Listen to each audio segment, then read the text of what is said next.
The story begins with our MC Aura farming by offering to buy this skill of hers that brings nothing but trouble. A stout lady finds it hard to believe that this young man would willingly buy her troublesome skill, Monster Attractor level 10, and would even go so far as to pay for it.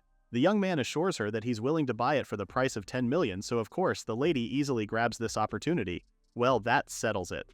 The young man takes both of the older lady's hands in his and deems the negotiations successful. A bright light emanates from their joined hands as the Monster Attractor skill is removed from her skill list. He hands over a fat wad of cash as payment, and also urges her to have her skills appraised at church just to be sure. Meanwhile, a small crowd has gathered around them, curious about this peculiar young man. The young man tells everyone that if anyone has any bothersome or useless skills, he'll buy them from them. He walks along the marketplace saying any skill level is fine, so they should just reach out to him if they have any more questions. And yes, this young man is the Collector, the protagonist of our story.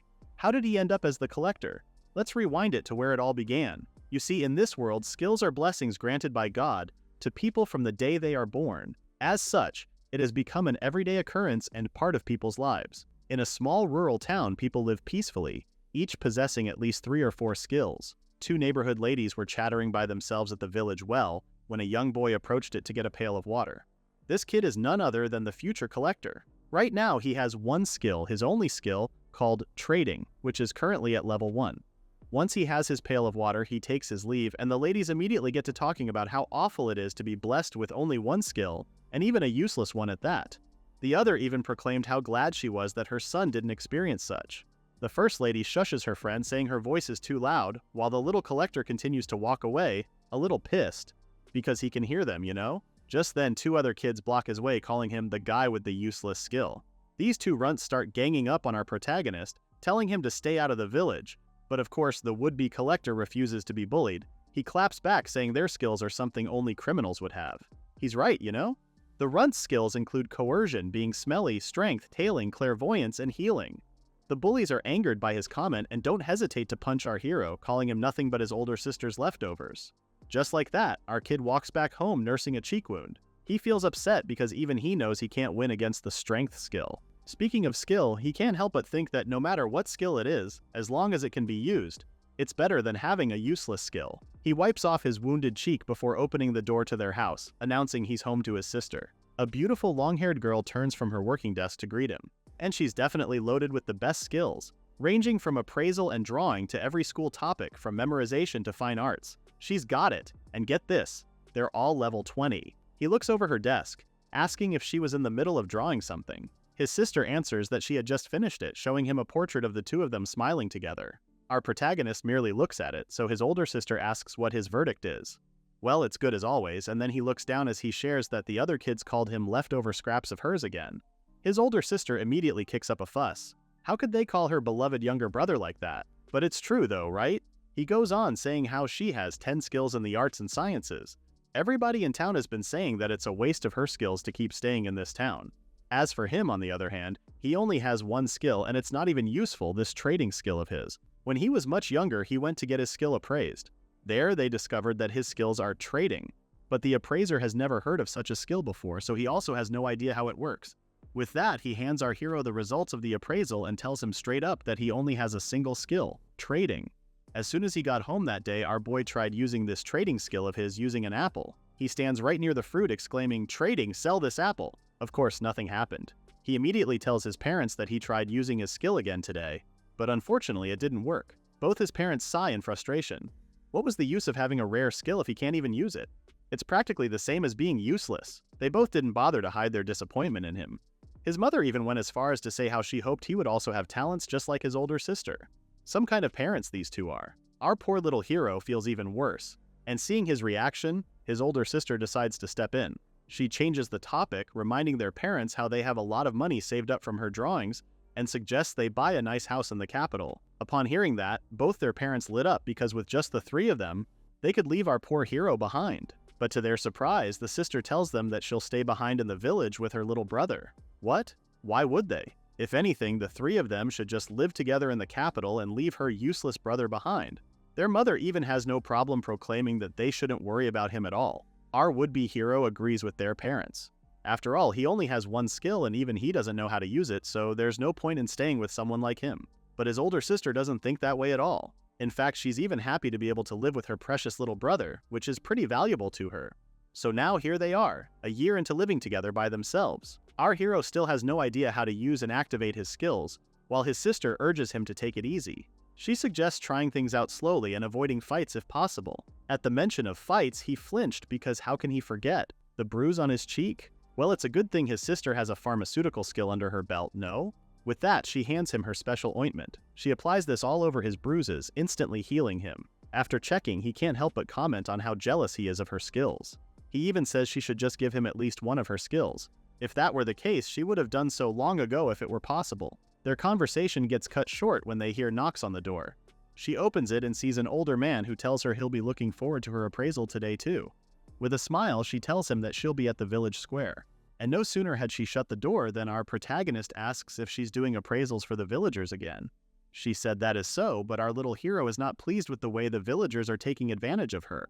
He pouts, saying that just because his older sister has an appraisal skill doesn't mean they can keep asking for it without giving anything in return. She pats his head, smiling as she assures him that she's not going to abandon our would-be hero.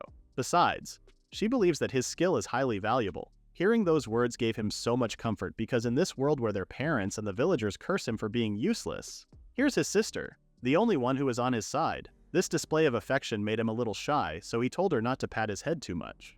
With that, she heads to the door with a smile, saying she might be home late since the mayor's relative is coming. He bids her goodbye, thinking that as long as he has her, he doesn't need anything or anyone else. Even when she was already outside, she kept looking over, so he had to shoo her away with a smile. Well, now that he has the house all to himself, he might as well start cleaning the house. If there's one thing his sister is not good at, it's cleaning the house. He starts picking up the trash when he sees the drawing she did earlier. Taking it into his hand, even he had to admit that it was a pretty good drawing of the two of them. Much later, night has already fallen. Our protagonist woke up from the sofa and he couldn't even remember that he had fallen asleep. He gets up and asks aloud if his sister has returned, but he is only met with silence. It looks like she's still in town, so he decides to grab a lamp and fetch her. After all, she may be older, but she's still a girl. He left the house expecting to meet up with her soon, but to his shock, the whole village is on fire. What? Why? What's happening? Before he realized it, he dashed straight to the village, thinking about his sister. Everywhere he went, there were piles of dead bodies on the ground. Simply put, it was a massacre. He even tripped over one of the strewn bodies and looked over to see that it was the two ladies and bullies from this morning. Seeing them in that state, our hero almost threw up because who would do something like this? Now, he's even more worried and determined to find his sister. Now that he thinks about it, he remembers her mentioning the mayor's relative. That's it. She should be at the mayor's house right now. Our hero makes a run for the mayor's residence, and even the entry yard has dead bodies strewn all over it. He goes straight to the front door and notices that it's unlocked, so he enters only to be welcomed by a couple more dead bodies in the entrance hall. Even the stairs are full of dead bodies with severed body parts and fingers pointing up strangely. Suddenly, he hears a voice from upstairs telling somebody else to stop what they were doing. That snapped him out of his reverie, smacking his face to get a better hold of himself. Was that the mayor's voice? If the mayor is still alive, then he might know where his sister is. The voice continues to cry out, questioning the perpetrator why they're doing something like this. Meanwhile, our hero literally steps over the dead bodies as he climbs the stairs, calling out to his sister. He tries to calm himself, chanting not to look down, and hoping against hope that his sister is still alive. He doesn't care even if he only has a single useless skill, and even if their parents and the villagers curse him. Now he hears the mayor's voice even more clearly, with him telling his assailant that he can give the village to them. Just then, another voice spoke and said they don't want a village that's already destroyed. As soon as he opened the door, the mayor's body flew right by him and slammed against the wall, all bloodied and battered. He catches a glimpse of the older man before he turns to the person before him. It was his sister all along. She welcomes him, but the latter is confused. Just what is going on? With a hint of mockery, his sister asks if he's referring to why everyone is dead. She approaches him and says she simply miscalculated. As it turns out, the mayor's relative has a pretty high appraisal level, so he found out that she has a plundering skill. Wait, what? His sister explains that she's been hiding it pretty well all this time, using her concealment and acting skills. Her brother has difficulty following all these revelations due to shock. What did she mean by plundering? But her sister continues on, saying it was about time she made a move anyway. Right now she motions to the pile of dead bodies, saying she plundered all the villagers' skills she learned through appraisal, so she's done everything she needs to do. There's no point in staying here anymore. Because of that, she ended up killing everyone, every single person in the village. He can't believe what he's hearing. Killed them? It's a lie. It's all a lie. Seeing her like this, fear starts to creep up on him as he stares at his sister's retreating back. No, this isn't his sister because he knows she's a kind-hearted person. Suddenly, she turns back to look at him with a glint of mischief in her eyes, making our hero stop mid-track at the stairs. This caused her to burst out laughing. She continues her way downstairs, telling him that she already knows he thought she'd kill him. She knows this because of her psychology skill and tells him not to worry because she won't kill him. At least not yet, because his skill is the only one she can't plunder. Wait, what does that mean? What does she mean by she can't plunder his skill? To this, she walks back to him with a smile, as expected of her little brother. That's a good question, and with that she hands him a book saying she'll teach him some good information about skills. There are a lot of common skills like strength, coercion, and detection, but for her plundering skill, it's something only one person can have at any given time. Simply put, it's a rare skill. Then, there's his trading skill, which is an even more rare skill. A skill like his can never show up again in the present or future and has never even manifested in the past. It's categorized as an only skill. He tries to chase after her, wanting to know more about an only skill when she remembers that he doesn't even know how to use his own trading skill. She approaches him and whispers in his ear how to use his skill. Right after that, she tells him that in her current level of plundering, she can't plunder any only skills yet, which is why she'll get out of the village and travel to raise her plundering level. And then, once she's able to steal his skill, she'll plunder his skill and kill him the next time they meet. Until then, she tells him to polish his only skill. Our hero tries to catch up to her, but she uses her leap, swiftness, and wind magic to get away, leaving him behind. He doesn't even have any idea about the skill she just used right now. And how does she know a lot about his only skill? Despite everything that happened, he refuses to believe that it was his sister. It's a lie. His sister is a kind person. If he goes home right now, for sure she'll be there. But the empty house is a testament that everything that happened just now was all true. All that's left of her is the drawing she made earlier that day. He can't help but cry, wondering aloud why she said she was going to kill him. Just why? Back to the present, the collector stares at the drawing his sister did, which he put on a locket. He continues staring at it until the other guy from the carriage strikes up a conversation, asking if that was his girlfriend. The collector answers that it was his sister, much to the dismay of the other guy. On the other hand, the collector still can't believe it until now, leaving the other guy confused. What is this dude talking about? Well, at least the collector clarified that he was just talking to himself. But still, in his heart, he wants to believe that his elder sister had a reason for doing what she did. She was so kind and blessed with so many skills, so why did she want more skills to the point of killing? And why didn't she tell him anything? There are a lot of questions he still wants to ask her. Even though her threat is there, he still wants to see her again and know what she's thinking, even if he ends up getting killed the next time they meet. All this time, he's been polishing his only trading skill to meet his sister again. If that's the only way the two of them can meet, then so be it. With that, he sets out for his next destination. It only took a short while for him to find a large building and enter it to find the right unit. After walking some more, he knocks on a certain door and introduces himself as the collector. He tells them that he'll purchase skills they don't have any use for, or the bothersome ones. The person from the other side of the door welcomes him, saying they've been expecting the collector.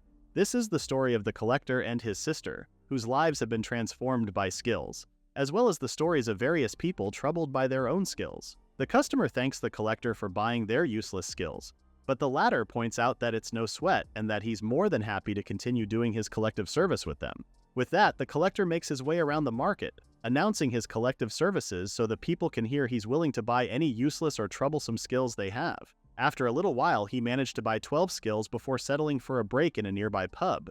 Now that he's seated, he notices how he has already gotten used to doing this kind of work. Looking around the neighborhood with children playing on the streets, he deems that this city must be peaceful. He takes his locket out to look at the drawn picture of him and his sister. So far, he's been buying and selling skills with his trading, and ever since his big sister taught him how to use it, he has made a living out of this skill collecting service. But the thing is, he still has no idea where to find his sister. Despite traveling around with his collection service, he thought he'd chance upon his sister by now. Just then, he hears a voice ask if he's the one doing the collection service. That snapped him out of his reverie as the collector looked up and saw an older man with floating books approach him. The latter asks to speak with him privately, leaving the collector a bit puzzled. And that's how the collector finds himself seated inside a luxurious home while drinking tea. The sheer size of the residence intimidated him, so he couldn't quite settle down. He turns to the older man, who is revealed to be the elder sage, and asks whether he truly wishes to sell all his skills to the collector. The older man confirms it, saying he wants all his skills to be bought, save for the memory skill. That's a lot of level 20 skills he got there for sale, of which the collector reminds the older man how he has quite a multitude of valuable skills. At the mention of that, the sage asks if the collector can see his skills. Our hero smiles and explains that he bought an appraisal skill long ago, allowing him to see others' skills at will. But back to the topic, the collector points out that any skill at level 10 is already considered valuable. But all of the sage's skills are level 20, which is on a whole other level. Of course, the collector says he can buy all of them, but he doesn't have enough money on hand. That's when the older man says he'll accept 100,000 for all of them. This made the collector pause for a bit, because even though it's beneficial for him, he needs to know the reason why the elder sage is doing so. The older man explains it's because he has already reached old age. All his life he spent it pursuing nothing but knowledge, believing that it was his natural duty for people who were blessed with the same skills as him. But as time went on, he began to question if doing such was enough. From there, he thought, why not just cast aside all of his old self? As such, he decided to start over as an adventurer this time around. The collector listens to the old man intently, wondering if the latter is really set on becoming an adventurer after retiring. Anyway, as the sage was saying, he heard about that. Not only does the collector purchase skills, but he also sells them. Before anything else, the older man confirms whether his skill slots should have as many open spaces as the skills he got rid of. The collector is surprised that the older man knows this, though he is pleased that even the older man knows about the skill slots. You see, the number of skills one can have is determined by the number of skill slots they are born with. Generally, there are around 2 to 5 slots per person. However, money alone doesn't guarantee someone can acquire all the skills they want. With this, the collector asks if the older man is eyeing getting a couple of skills as well. To this, the latter said he wants all the skills one needs to become an adventurer. Skills such as swordsmanship, physical ability, brute force, and recovery. He also wants skills like concealment and tailing, emphasizing how he wants the last two to be at high levels. Thankfully, the collector has all the skills the sage wants, and his buying price is enough for him. So that seals it. The collector takes both of the elder sage's hands in his as he buys off all of the older man's skills. Just then, the front door opens, making both of them turn to the sound. A little kid pokes his head through the open door, calling out to his grandpa. The collector instantly sees this kid's skills, ranging from archery to brute force to reaction and keen vision. These are all skills ideal for an adventurer. The boy asks his grandpa if he's done with his talk since the kid says he'll be off on his first adventure tomorrow. The collector and the elder sage only look at him before they both stand to approach the boy. The sage approaches his grandchild, reminding him that being an adventurer is a dangerous job. But the boy brushes off his grandfather's worrying. As if to remind him, the boy claims that the only reason he wanted to become an adventurer in the first place was because of the picture books about adventurers the older man read to him every night. The sage's brows furrow because now he has come to admit that he regrets doing that. Yet he remains proud and turns away from his grandson, saying he's against the path the boy chose. For that, he forbids his grandson from returning to this house ever again. The boy turns to the collector with a smile and apologizes on behalf of his grandfather. He may be grumpy, but the boy assures our hero that his grandfather is kind. The older man quickly tells his grandson not to say unnecessary things, which the boy dismisses again with a smile. With that, he bids the older man goodbye, saying he loves him. Looking at how the two interacted, the collector notes how the grandfather-grandson duo has a pretty close connection. With the boy gone, the sage asks the collector if he saw his grandson's skills and what he thought of them. Oops, just when he thought he could get away with it, the collector didn't expect the older man to call out for it. But he can't help it. Appraising someone's skill has become a habit of his. Well, he tells the sage that his grandson's skills are pretty outstanding and well-suited for being an adventurer. The older man only nods and looks away, muttering about how he hopes his grandchild doesn't become too reliant on his skills and end up doing something reckless. Since their transaction is done, the collector makes his way back to the town. Looking back, it was a pretty heavy expense, but at least he still got plenty of skills. Be that as it may, he can't help thinking about the elder sage and his grandchild. The older man seemed happy enough, but the collector still wonders why the elder sage gave up all of his skills to become an adventurer. Plus, there's also the add-on for concealment and tailing. The collector is well aware that concealment and tailing are two skills not suited for adventurers. If anything, thieves are better suited for those. Now he's worried that the older man would commit a crime. There's just no way, right? That would be quite unusual, especially for someone blessed with such skills. As soon as he thought of that, the image of his sister flashed in his mind, and once again he was humbled. What would he know about that? He's not blessed with such skills. All this thinking got him stopping in the middle of the street as he looked up and wondered if he should leave for tomorrow. The next day, in a certain unnamed forest, a party of adventurers traverses the path carefully, not knowing that a shadow was closely following behind. This party is none other than the one where the sage's grandson is a part of. He marches happily ahead of his crew members, unlike the others who fall behind him, one of whom is even worried. Before long, he sees their target, the monster egg for the job collection. He made his way for it carelessly and was about to sack the eggs when the mother monster appeared behind him. He turns, horrified at what's before him. Just as the shadow was about to jump out and intervene, lucky for them, one of the party members cut down the monster in one fell swoop. The grandson thanks his party mate, with the other one chuckling, proud of what he just did. The only girl in their group now looks relieved because they managed to complete the job without any incident. The boy turns to the forest, mentioning to his party mates how he felt someone was watching them just now. Or maybe it's his imagination. Little did he know there really was someone watching them from behind the trees, and that someone heaves a sigh of relief since his cover is not blown. The figure sets out again to follow the party when suddenly, a hand taps his shoulder. It's the collector. And yes, the one following the group is none other than the elder sage, with the collector asking how his grandchild fared in their first mission. Now the sage has the necessary skills for an adventurer, like swordsmanship, physical ability, brute force, and recovery, save for his memory, which is the only one he retained from his original set of skills. The older man turns to the collector and is about to ask why he was there, but the latter simply says he wanted to check on the elder sage. After all, it would worry him if the skills he sold were abused. Still, the sage can't believe it. He couldn't even sense the collector even though he also has tailing and concealment both at level 7. To that, the latter explains that he used the skill he sells.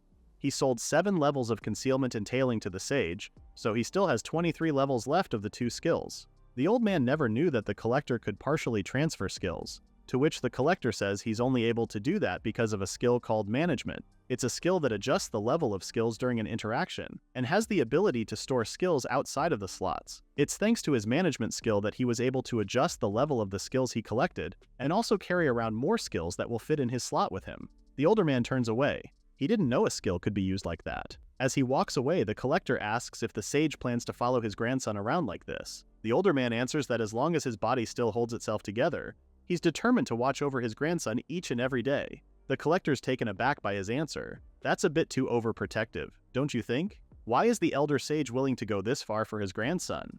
The older man sits on a nearby boulder and admits that he's doing it to atone for his family. Several decades ago, back when he was much younger, the sage admits how he was so consumed by his own skills that he neglected his family. He spent hours and hours reading books, expanding his knowledge, and after reading all that was available there, he still wanted more, believing he was worthy of having it. After spending the whole day reading, he goes home and is welcomed by his wife and daughter. And yet, he walks past them, simply because he has no interest in them. He was like that for many years, and merely established a family for the sake of appearances. The sage was hell-bent on fulfilling his thirst for knowledge. Then there came a time when his daughter shared that she was about to get married, but it all fell on his deaf ears. He didn't care about his wife or his daughter's family at all. Since he had already read every book there was in the country, he set off on a long journey to neighboring countries to learn more of what the other countries had to offer. One day he finally finished all the books there were.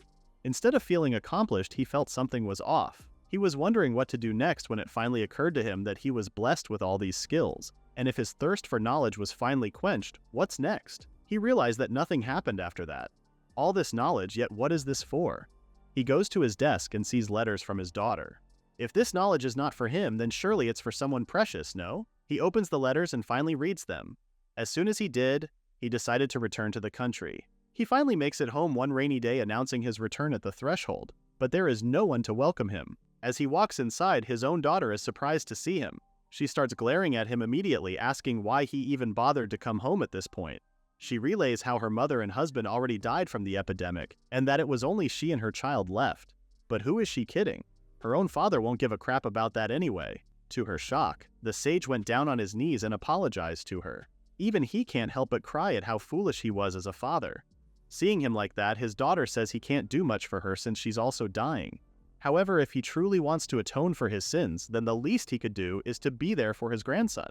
With that, the sage walks into the next room with his daughter telling him to protect her son. The young boy calls out to his grandfather as the older man takes his small hands into his. Shortly after, his daughter passed away. Still, the regret from neglecting his family for years never left him. What he's doing at this point is still not enough for atonement. Still, he has already decided that he'll dedicate everything he has to his only family from now on. The collector asks if he's willing to do that even at the expense of selling off the skills he was blessed with. The older man nods in confirmation. If anything, the one skill he needs right now is the one that allows him to remember the faces and the time he spent with his family. This is why his memory skill is all that he needs. The collector is surprised and unconsciously touches the locket with his sister's drawings at the mention of families' faces and his time with them, because he too suddenly remembers the time he spent with his sister. Surely those instances are things you don't want to forget. The collector confirms with the sage if he still has a spare skill slot, because in reality the younger man has a rather special skill he's been saving. But if it's the older man, then he doesn't mind selling it to the sage. The collector adds that this skill will enable the older man to watch over his grandson until his death. What? This is the first time the sage has heard something about this. Does the collector really have a skill like that? Then it would mean that the skill will be expensive, right? The collector continues that this skill is pretty unique and will be sold at level 50. With such a high level, the older man would have to give up all his wealth to afford it. But he didn't even get to finish his sentence because the sage was already looking at him with determination. By now, the collector should know what the older man's answer is, right? Well, that seals the deal then. The following day at the city square, the grandson's party is gathered together, curious about this new member who will be joining them today. According to the boy, this person said he really wants to join their party, which left the other two members wondering why. Well, even the boy has no idea why, but it's better for adventurers to have more allies, right? The collector sits at a nearby bench, listening to their exchange, when suddenly the boy cries out that their newest member is coming. A young boy shyly walks up to them, apologizing for making them wait. He introduces himself as Lou and promises he won't cause trouble for the others. The party members only stare back at him before they start laughing and breaking the tense atmosphere. What's up with the way he talks? He's like an old man. Even the boy says Lou sounds like his grandfather, but whatever, because now he welcomes Lou to their party. The collector looks back at their group with a smile, saying how he seems to have done a pretty good job at joining his grandson's party. You see, the skill he sold to the sage is called Youthful Mask. It's a rare skill that only elves possess. At level 50, those who use this skill can appear 50 years younger than their original age, but it just works on their appearances though. The elder sage didn't really regain his youth since it's only his appearance that has become much younger. The collector didn't expect to hear such a deeply personal story, but since the elder sage found the right skill, he's just happy that everything worked out for the older man. With his work done, the collector resumes his travel and along the way, makes a mental note to restock on Youthful Mask. Just then, he sees a girl trip and drop her basket of flowers a few feet ahead of him. The poor girl accidentally stepped straight into the canal, so the collector helped her up on her feet to check if she was okay. The two were locked in a gaze before the girl hung her head low, apologizing and thanking him. She starts coughing as she says so, assuring him that things like this always happen. However, her flowers are all soiled now, but she still needs to sell them. The collector says the flowers still look fine enough to sell, leaving her a bit surprised. But she's even more surprised when he says he would like to purchase all of them from her. He reiterated that he wants to buy all of her flowers, something she still can't believe, so she had to ask if he was being serious. When he said yes, the girl thanked him and started wrapping the flowers for the collector. While she's busy doing so, the collector sees she has a pretty troublesome trio of skills: bad luck, sickliness, and weak constitution. Throughout his skill collecting service, he has seen a lot of people's skills. But this girl right here? It's pretty rare to find such a nasty combination of skills. But then again, he thought that even purely negative skills have uses in unexpected places. For that, he made a note to stock them at his collector service. Just then, the girl speaks, snapping the collector back to reality, as he listens to her say that she's glad because her little brother and sister can eat their fill today. Once he hears that she has siblings, he can't help but flash back to a certain memory he has with his older sister. Back then, he remembers seeing her still up, making him worry since she hadn't slept yet, but she assures him that she was just drawing pictures to sell, apologizing if she had woken him up accidentally. The younger collector approaches her, feeling bad and wishing he could help earn money. What this young girl said just reminded the collector how he and her sister used to struggle a lot too. He produces a thick wad of cash, alarming the girl as she starts waving it off. She can't accept that much. But the collector insists, given how it wasn't even half of what he got. He adds that he made a bit of money today, saying he just wants to share his good fortune. Well, if that's the case, the girl gladly accepts his payment. As soon as he hands him the money, he tells her the deal is sealed, with their hands glowing as soon as he says so. The girl also saw that, asking what that light was, and the collector casually told her that it was just a bit of a good luck charm. She thanks him for it, but the collector says he should be the one saying thank you instead. With that, he watches the girl walk away, adding that he's looking forward to her future business because he just sold her a new skill. Good luck. On the other hand, he acquired all 3 troublesome skills he used to have. The activation condition for his trading skill is that he needs the consent of the other party and monetary compensation. She might think the money is too much, but on the collector's end, he actually feels a little bad since he paid a cheap price for 3 skills. This is why he sold her good luck to make the difference, hoping that she'll like it. As for these flowers in his hands, they're still a bit dirty, but he notes how they still have a pleasing smell. Now that he thought about it, maybe he should try bringing flowers next time as a gift for his friend. Just like that, the next day came, and the collector busied himself in the market looking for things to bring to his friend. Necessities are a must, and since it's getting colder, he figured having medicine on hand would also be ideal. In the end, the collector may have bought quite a lot for his friend as he carries the bagged items in both hands. Just then, someone calls out to him. It's the lady from whom he bought the monster attraction skill the other day. Oh yeah, this was his first customer when he got into town. He asks her how things are lately, and she happily shares how the monsters have stopped coming ever since then. Because of that, she was able to leave town and stock up on ingredients. In line with that, her dream of opening her own diner has come true. She tugs him along, and just as she said, the diner will be on the first floor of her inn. Well, that's great to hear. But the collector's sentiments were overpowered by the lady's voice. She can't help but thank him for collecting that troublesome skill. Her genuine feelings of gratitude reached him, and as always, he's just happy he could help. Since he's already here, she also opened up about how she's looking for some staff, suggesting the position to the collector. In fact, she believes he'd look great in an apron while serving their customers. She happily puts the job flyer on his things, even though he turns the job offer down, seeing how he's already busy enough as it is with his collector service. Well, that's a shame. The lady turns and waves him goodbye, saying she'll just have to offer the job to someone else then. Once she's gone, he checks the flyer and goes on his way. A part-time job, huh? Maybe he can offer it to the friend he's about to meet. He quickly scratched that idea out, knowing this friend of his isn't suited to places with people. Just then, he sees the flower girl from before and she's still selling flowers. It's the unlucky girl from the other day. Two kids approach her at the same time, and as soon as they were in front of her, they started bickering over who gets first dibs on the flowers since one claims he got there first. But the other counters that he has the money for the flowers. She pats both of their heads after giving them halves of the bouquet, praising them for doing such a good job on their errands. The collector remembers just now that this girl said she's looking after a little brother and sister. He approaches her and asks if he could buy a bouquet. The girl's face instantly lights up. It's him. It's the buyer from the other day. The collector is surprised that she still remembers him, and of course she does. She was so happy that he bought her flowers back then. He can't help but comment in his mind how hardworking she is, and it makes him think that she's a good fit for dealing with customers. She hands him the flowers, which remind him of the flyer the lady from before gave her. Naturally, the collector gave this to the girl, who got pretty excited at the prospect of having a part-time job. He briefly explains that he just happened to get a copy of the flyer and assures her that it's okay if she turns it down. But that's the thing, she would actually love to do it. In fact, she's looking for a job right now. Wait, she is?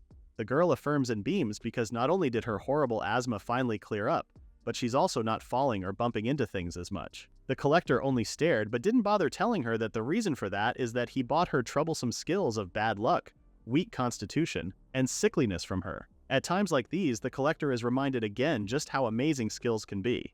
Well, it's about time for him to leave since he needs to go before the sun sets. The girl is surprised to know that he's leaving, and with a smile, he says it's to visit a friend. He already has his back turned when the girl calls out to him asking if it's alright for her to know his name. After all, he bought her flowers, and now he even gave her the opportunity for a new job. He smiles and says that he's simply called the collector, and that he's just a mere traveling peddler. With that, he finally walks away as the girl stares at his retreating back, wondering if they will ever meet again. In the middle of a vast nowhere where mountain ranges are as far as the eye can see, everything is practically covered in a white blanket of snow. Many of the trees have shed their leaves, just as the collector patiently traverses this rough mountain trail, struggling to do so even if he's already using some of his skill products. Soon enough, he sees a log cabin and greets a long-haired man who's busy chopping firewood. The collector hands him the goods he bought from town, while the other man hurriedly runs over to him to help him with his things. That's when the other man noticed the bouquet of flowers. That's pretty cute. But the man knows this isn't the collector's doing. Did a woman do it? He breaks into a laugh as he asks the collector this. But this long-haired man is right, though. After all, the bouquet came from the girl. This put the other man off a little, as he hoped his friend wouldn't turn out to be some creep. But frivolities aside, the long-haired man pulls the collector as he sits on one of the tree stumps. He breaks into a smile, asking for the usual from the collector. And you know what? He thinks it might go well this time. The collector smiled. Of course, the gifts were just an added bonus. The usual is what he came for in this secluded cabin anyway. You see, this man is a longtime regular of our protagonist. He'd even go as far as to say he considers him one of his few friends. As for the world and everybody else, they call this man the unskilled. The long-haired man asks the collector to use his skill on him, which the latter agrees to. The collector closes his eyes, and as soon as he opens them, he activates his appraisal skill, while the other guy sits patiently. Our protagonist makes a face, and that alone is enough for the man to know what the verdict is. The collector apologizes, but the man just brushes it off. What is he even apologizing for? This is beyond the collector's control. The man gets up from the tree stump and heads to his cabin, saying he'll just have to keep working harder then. If anything, he's been considering doing some art lately, and he even carved a few figures and offered to give some of his work to the collector. Our protagonist grabs one of the carved figures in his hands, and after a beat, he asks the other guy, "Won't he stop this already?" He continues, saying that 1 out of 1,000 people is born unskilled. He already said this before, right? The collector lays it hard on him. This guy doesn't have any skill slots at all. This is the reason why the collector can't sell him any skills, and he'll never be able to awaken any skills as well. Before he can say the next sentence, the other guy beats him to it, so his efforts are wasted, right? The man refuses to do so, saying he won't give up on awakening his own skill. Hearing him say that, the collector is a little bit blinded again by this man's intense passion. If anything, the guy still has the same intensity in his eyes as the day they met all those years ago. Many years ago, before he became the long-haired, muscular man that he is today, he was just a small boy. If there's anything different about him, it's the fact that there's a defiant look in his eyes, which probably stems from his experience. He met the collector one day after hearing the latter calling out to the people that he would buy their unneeded skills. The little boy calls out to our protagonist, asking him if he will throw out the skills he collected. If he's going to do that, then the boy says he should just let him have those skills instead. The collector is startled by this gutsy kid.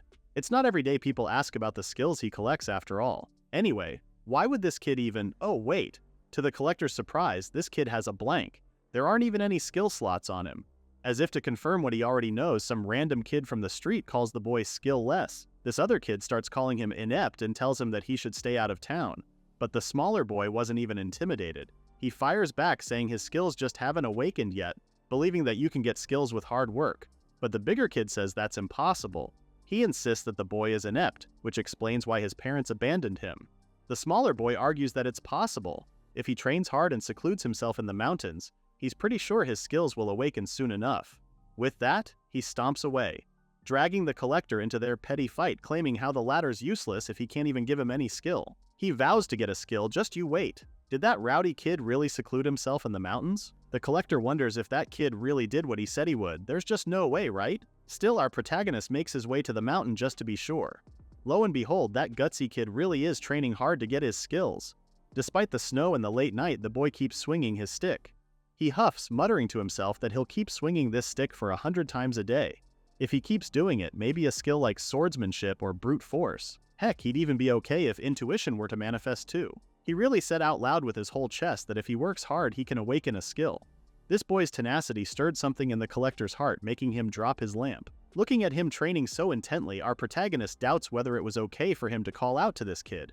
If anything, it made him remember how he started to collect people's discarded skills with his trading, so he could meet his older sister. In doing so, he also used those skills throughout his travels, like speech, acting, appraisal, and even eternal youth, to name a few. Over the years, he has handled a lot of skills that, before he realized it, he may have forgotten the spirit he once had back in the olden days. The boy was startled by the sound of something crashing, looking around to see if someone else was in the area with him. With that, he decided that to meet this boy where he's currently at, our protagonist will remove all skills from his slots and will only maintain the necessary ones like management, eternal youth, and appraisal. The collector picks up his fallen lantern and approaches the boy.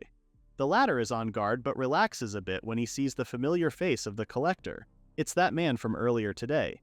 The collector introduces himself and explains why he is there. He was simply worried for the boy, so he went around looking for him. The boy isn't happy that the collector came to see him because he's interrupting his training. If he was just going to make fun of the kid, then he might as well beat it. The collector stutters and can't explain himself fully. It's no surprise because all this time he's been reliant on the speech and acting skills, so his words aren't coming out as easily. He remembers his frustration as a kid back then, so this time he tries talking to the kid again, saying that if the boy happens to awaken a skill, he won't be able to prove it's true without an appraisal, right? For that, the collector offers to appraise him for him, asking if the boy is okay with him coming over to do that. The next year, the collector came back as promised, but much to the boy's shock. He didn't expect our hero to honor his word. What an odd one this guy is. While he's there, the collector also appraises him, only to discover that the boy still has no skill. But the kid is undeterred and continues practicing. Before long, the kid outgrew the collector. The next time they met, our protagonist even cared for the now young man when he got sick. Before long, the collector is looking up to him, as not only has the boy grown taller, but he also looks incredibly older than the former. Back to the present, the now muscular man turns and asks the collector what's up after noticing the latter was spacing out. But before our protagonist can answer, the man launches into his story on how he beat an intermediate monster just the other day with a single swing. Isn't that amazing? The collector remembers how it used to take a whole night for the man to beat a single monster, so he still remembers that. Just like that, 50 years have passed since the collector met this man. Obviously, he's not young anymore. Our protagonist can't help but wonder if rooting for this man's wish would end up with him in a situation that would kill him.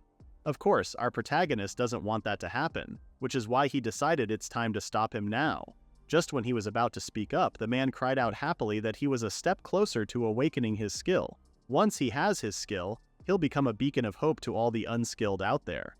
Well, seeing him like that, the collector really doesn't have the heart to stop the guy, so he can only show support for his friend. The man turns to the collector and breaks into a smile, saying the latter is a terrible liar. Later that day, a blizzard enveloped the whole village. The collector checks in at a local inn, mulling over how he couldn't stop his friend again. He's still worried about the man because the human body is weak, so he's sure it won't bode well for his friend. Since our protagonist was seated at the counter, the bartender struck up a conversation asking the collector if he was also stuck because of the blizzard. Our protagonist says yes and adds that he was visiting a friend who lives in the mountains nearby. Wait, did he say a friend living in the mountains? Oh, so he must be referring to that strange Gramps, right? The bartender said he had heard about the old man a lot from other travelers. The bartender shared that the travelers tell stories about some buff old guy fighting monsters. His friend does stand out, doesn't he? Anyway, the bartender told the collector that he should stay out of the mountains for now because some vicious monster showed up. Even the country issued a warning. Despite that, some adventurers went to the mountains and ignored the warning, though. The collector asked if the monster really was vicious, and the bartender said it was some sort of bipedal white giant. The collector takes a gulp of his drink, thinking that it must be a yeti. If that's the case, then his friend can beat the monster no problem. That's when the bartender told him that the monster was something even bigger. It was 3 times the size of one. From what he heard, it's a giant that can breathe cold air. The collector slams his payment on the table and hurries out the door. Somewhere else in the snowy mountains, the group of adventurers stands behind the collector's friend as the man taunts their giant enemy. He's excited since this is his first time seeing such a huge monster. And this was no ordinary monster indeed, it's a frost giant. The adventurers are overcome with fear, so the collector's friend took it upon himself to deal with the monster. Despite the frost giant being far more powerful, the man seems to be even more excited to fight such an enemy. On the other hand, there's our protagonist, running through the biting cold and snow to go to his friend. Ordinary people wouldn't even dare to challenge the frost giant since it's a gigantic monster that's top class among the giant tribe, so for his unskilled friend to battle it, he's sure it would end up badly. A party of adventurers can't even handle one frost giant, so what can his unskilled friend even do in the face of such power? But knowing his friend, the collector has a hunch that the man would probably challenge it to try and awaken his skills. Darn it, despite using the skills he has in his inventory, the collector still couldn't move fast enough. But up ahead he can already see 2 signals. One is the frost giant, but who is the other one? The collector arrived on the scene just in time to see his friend suffer a direct hit from the monster's attack. His friend got thrown into a nearby trunk, so the collector rushes over to him asking if he's okay. Despite being bloodied, the man told the collector not to interfere. This is his fight. He's still holding on to the belief that if he beats the monster, then he'll be able to obtain a skill. The man takes a deep breath before letting out a battle cry, enough to shake the whole mountain and even make the frost giant itself flinch. It was just a moment, but the man took it as a sign and grinned. With that, he runs straight to the frost giant with his sword and jumps straight into the monster's mouth with the latter readying his icy breath. The man manages to cut down the frost giant, but the monster manages to get in one last hit, striking the collector's body with so much force that he is sent flying to the snowy fields. Both combatants fell at the same time, with the monster covered in its own blood.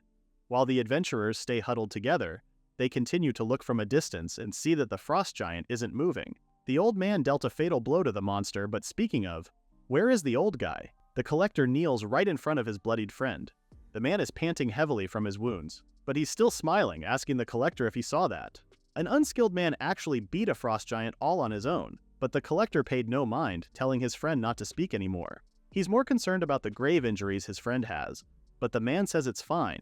Since they're already here, he asks the collector if he could do it for him one last time, to check his skills with appraisal. The collector holds his friend's hand and agrees, and after a beat, the man asks what the result is. The collector congratulates his friend, saying his skill is roar. With what little strength he has, the man manages to laugh, reaching his hand out to the collector's crying face, saying how much of a terrible liar he is up to the very end. Just like that, the frost giant is dead, the adventurers made their escape, and the collector carried his friend's body back to his cabin. The collector buried him and went to the back of the cabin, where he found a log that was partly carved in. His recently passed friend carved "inept man" on the log.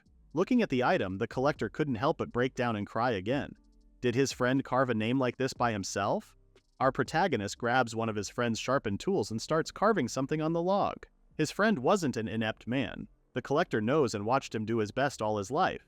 He says aloud how his friend was a wonderful person who didn't let himself be defeated by fate. The collector used the log as his friend's gravestone, adding the word "outstanding" to the already carved "inept man" from before. Our protagonist spent a while kneeling in front of his grave, and after a while he got up and said he'll bring his friend more flowers once spring comes. Just like that, winter ended, and at the first sign of spring the cabin remains untouched, but there are already flowers on his grave. 2 pairs of feet were seen at the man's property, and these passers-by were surprised to see a cabin so deep in the mountains. Then they finally saw the grave. One of the passers-by, a girl, read what was written on the gravestone: "Outstanding inept man." The girl burst out laughing. What an odd thing to write. It's a bit ridiculous, right? She turns to her companion, whom she calls elder sister. And true enough, it is the collector's elder sister. In this world, there are things called skills, and our protagonist trades those skills as a collector. Right now, he's down in the dumps, sitting by himself at a local diner. Before he could stop it, the image of his recently passed friend flashed into his mind. He hangs his head lower, muttering about how this is bad. He needs a change. As if God or some divine entity heard him, the lady from before called out to him. She welcomes him, thanking our protagonist for visiting her diner so soon. He says that it's a given, seeing that her diner has been open for a few days already. Still, the older lady thanks our protagonist for taking the time and dropping by her little business. After all, this place is only made possible thanks to him. She would love to stay and chat more, but the collector understands she has her hands full at the moment. He says it's okay and he didn't want to take more of her time. The lady says they've been short-staffed, but just recently, a hard-working and earnest kid joined them. Right when she said that, the lady called the newcomer, Violet, asking her to come over. A pretty girl with a spring in her step suddenly appears. The girl walks happily over to them, dish in hand, when she finally realizes who she's serving. It's the collector. The latter looks at her, looking to see if she really was that flower salesgirl from before. But then again, he remembered he had given her that job flyer from before. The glow-up is real because he almost didn't recognize her just now. The collector asks if she's already used to the job, which she says she is. Then she hands him her order, steamed buns with herbs. The collector thanks her, but Violet is looking at the other customers who are eating hearty meals. Compared to them, the collector's meal is pretty basic. She suggests he try their Salisbury steak for their lunch menu, but he just tells her that he'll order that for next time since he just got back from a long trip. Well, if that's the case, Violet didn't push it any further. She walks back to the kitchen, but not before looking back at the collector's lonesome table one more time.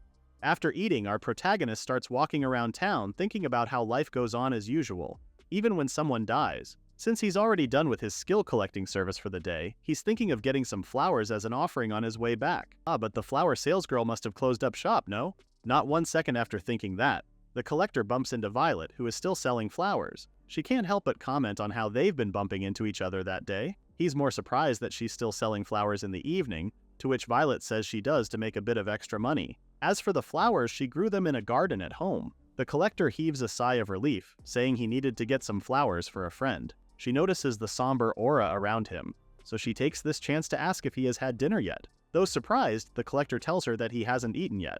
Well, her mom has a cultivation skill and raises some pretty good vegetables back at home. With that said, she asks the collector if he wants to have dinner at her place, huh? He's not following what she's getting at, and that's when Violet tells him that maybe he'll cheer up if he eats something good. She can't help but notice how he looked really depressed earlier that afternoon, which shocked her. He's amazed at how perceptive this girl is. The collector has done so much for her, which is why she wants to repay him in some way. She warns him in advance that their house is small and shabby, but since he's already moved by her sincerity, the collector takes her up on that offer. Later that afternoon, just before the sun sets, they head to her house. On the way, they talked about things in general, and she couldn't help but notice how he's such a great conversationalist. In his line of work, he needs it. Besides the fact that he actually has the skills needed for it under his belt, thanks to his skill collecting service. Just like that, they arrived at a bit of a rundown and modest house. As they entered the building, he noticed a lot of vegetation planted in their front yard. Thanks to his stocked night vision, he can see that the vegetables are in great condition and that the overall garden is wonderfully tended. Meanwhile, Violet announces at the doorway that she brought the collector along with her, asking if it's okay for him to join them for dinner. An older woman's voice can be heard, welcoming her. If she had known that they'd be having a guest, Violet's mother says she could have prepared something to make for a better reception. Then there's her little brother and sister, curious if this older brother is the collector their big sis has been talking about. And that's quite a bag he got there. The collector introduces himself and humbly greets them, while Violet introduces him to their small family of 4, consisting of her mother, her little brother, and her little sister. After exchanging greetings, her mother urges him to take a seat while she prepares their dinner. Violet volunteers to help, leaving the collector with her 2 siblings. The little boy approaches the collector excitedly, saying how their older sister said the latter was the one who introduced Violet to her job. The collector smiled as he said he did, while the little girl asked what he did. Our protagonist simply tells them that he trades and collects unneeded skills. The little girl's voice rises in excitement, causing Violet to look their way. Meanwhile, her younger siblings are already asking if the collector would buy their skills from them. Actually, they still don't even know what their skills are since their family is poor, and the free group appraisal won't be available for a few years. The collector turns to their busy mother first before facing them again, and asking if they would like to get their skills appraised for free.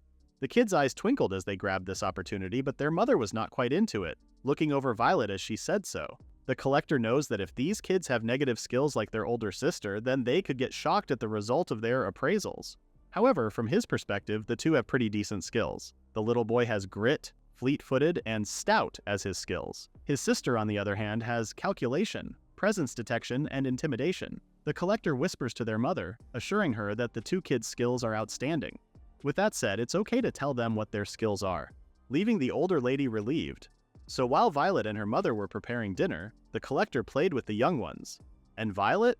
Well, she was today years old when she found out that the things the collector was collecting were actually skills. Her mother tells her that she's not that blessed with her skills. However, the older lady assured her that she doesn't need to worry anymore, seeing how Violet's asthma has also calmed down lately. On top of that, Violet also noticed that she doesn't bump into things as much. All of that happened when the collector bought all the flowers from her the first time they met. For some reason, she also remembered him giving more than double the money, too.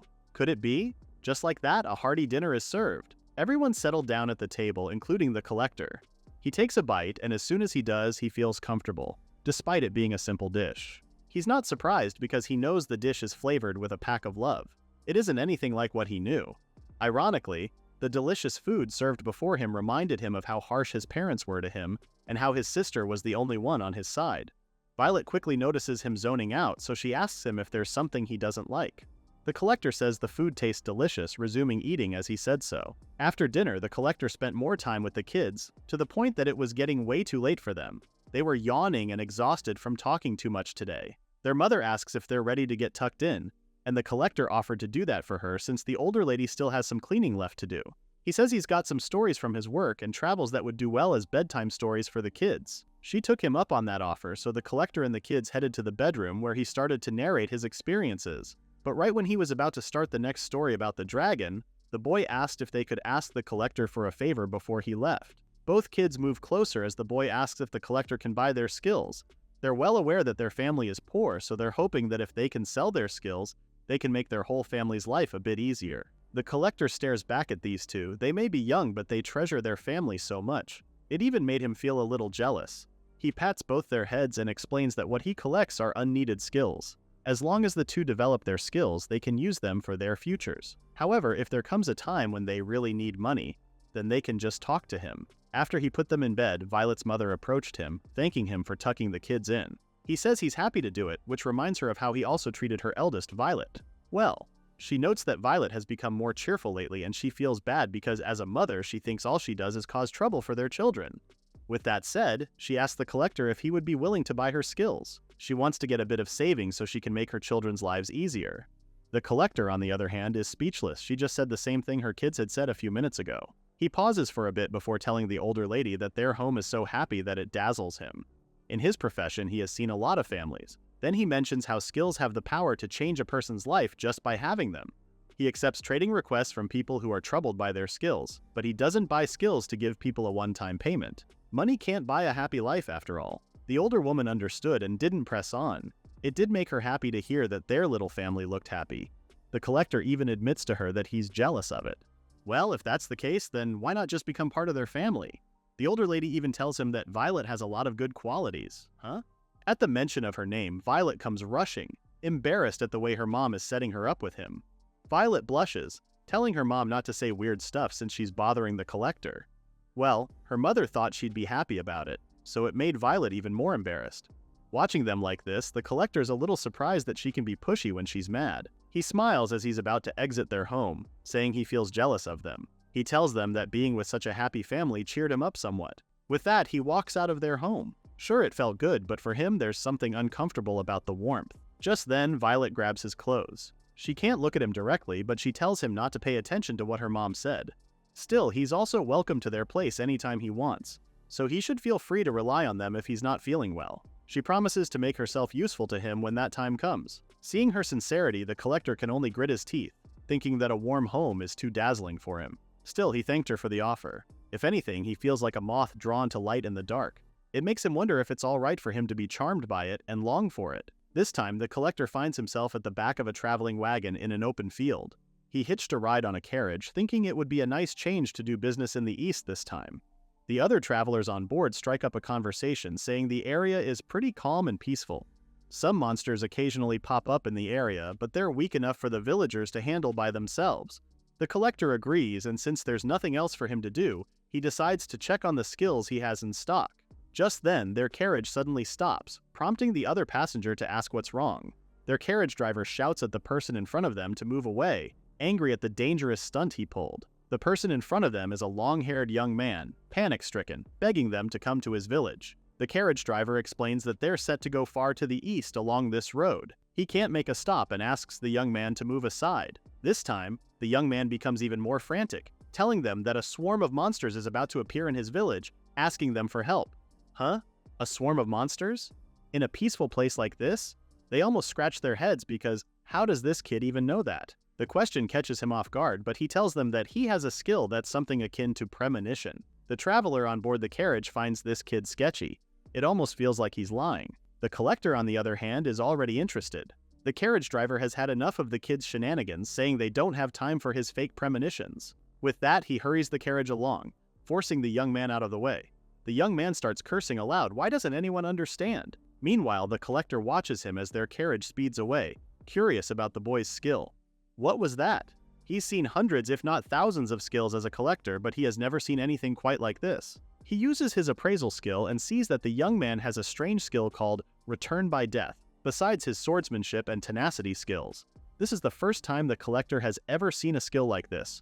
With that, he tells the carriage driver to drop him off here. As for the young man, he has become hopeless, believing that he failed this time too. But his lamentations got cut short when he heard a voice asking if he could tell him more about the thing he mentioned. The collector introduces himself as what else? The collector. Meanwhile, the young man says his name is Ripley. He remembers the collector was on board the carriage earlier, but before the latter can answer, Ripley thanks the collector because he's the only one who listened to him. He immediately tells the collector that in a few minutes, an earthquake will strike the region, which will cause the entrance to a cave that seals monsters to collapse. From there, a swarm of monsters will attack his village.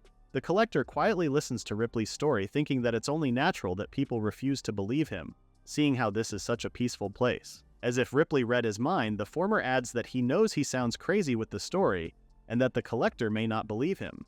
To that, our protagonist answers that he believes Ripley. On his side, he explains that he has a skill called appraisal due to his work. However, he has never seen a skill like Ripley's in his line of work. Ripley's Return by Death is similar to the collector's trading. It has no precedent in the past or present since it's an only skill. Ripley is shocked to discover that the other also has an only skill too. The collector wants to know more about Ripley's skill since he may be able to help. After a beat, Ripley agrees. He starts by saying, Return by Death means that when he dies, time across the entire world rewinds to 24 hours before his death. No one else remembers this except him. As of now, the world has repeated 4 times already. Wait a minute, the collector recalls the activities he did in the last 24 hours. He arrived at the town where the carriage to the east departed 24 hours ago. After staying the night at a local inn, he boarded the carriage this morning. So does that mean he has already done all of that 4 times already? Ripley affirms and says yes. Furthermore, he adds that the skill activates when he dies, dragging the entire world into an endless loop. The collector finds it hard to believe, but they continue walking. Soon, they encounter an intersection with a signpost in the middle. Ripley says following the road north leads to his village. But the collector still has a few more questions. How does Ripley know that the world is the same? Is he traversing various possible worlds? Ripley relates how during his second death, a child from the village knew the name of a flower he had taught her the first time. However, that girl doesn't remember where she had heard it, which confused her as to why she knew the flower's name. So, to test things, Ripley told her about the flower's toxicity. On his next death and comeback, the girl knew not only the flower's name but also its toxicity as well. Like the first time, she couldn't remember where she learned it.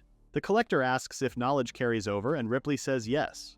Furthermore, his skill isn't about moving or traveling, it's about returning through death. The collector is having a hard time processing all these pieces of information, including how the world has already repeated 4 times, and that knowledge is passed on from time to time.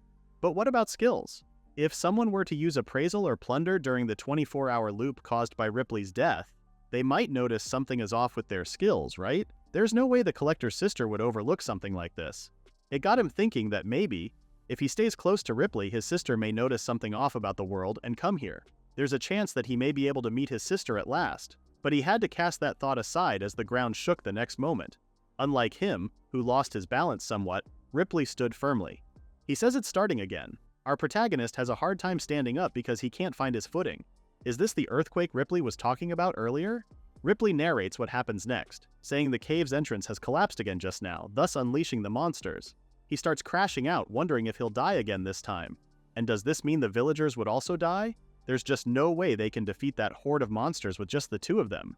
Seeing Ripley distraught made our protagonist remember that this young man had died 4 times already. He thought that it would be far too cruel to sacrifice Ripley's spirit just so he could see his sister again. Besides, if the world continues to loop because of Ripley's skill, even the future where he continues looking for her sister may not exist, since it's imprisoned beyond his reach. The collector has decided. He calls out to Ripley, saying he'll give the other man a cut-rate sale with his merchandise skills so they can defeat those monsters together. True to Ripley's words, the entrance seal to the Cave of Monsters is broken, and a great horde of them emerges from the cave. Meanwhile, somewhere near the cave, Ripley rummages through his pockets for some cash, and feels bad that this is the only money he has.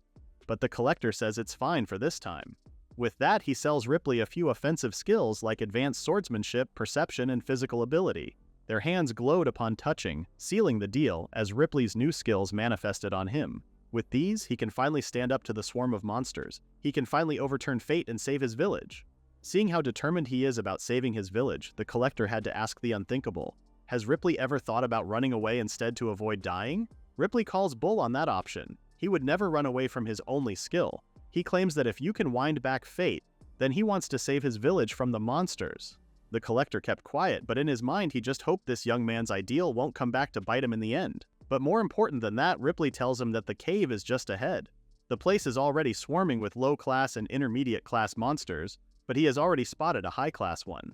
The 2 make their way to the root of the problem and see a couple of monsters lying in wait inside the cave.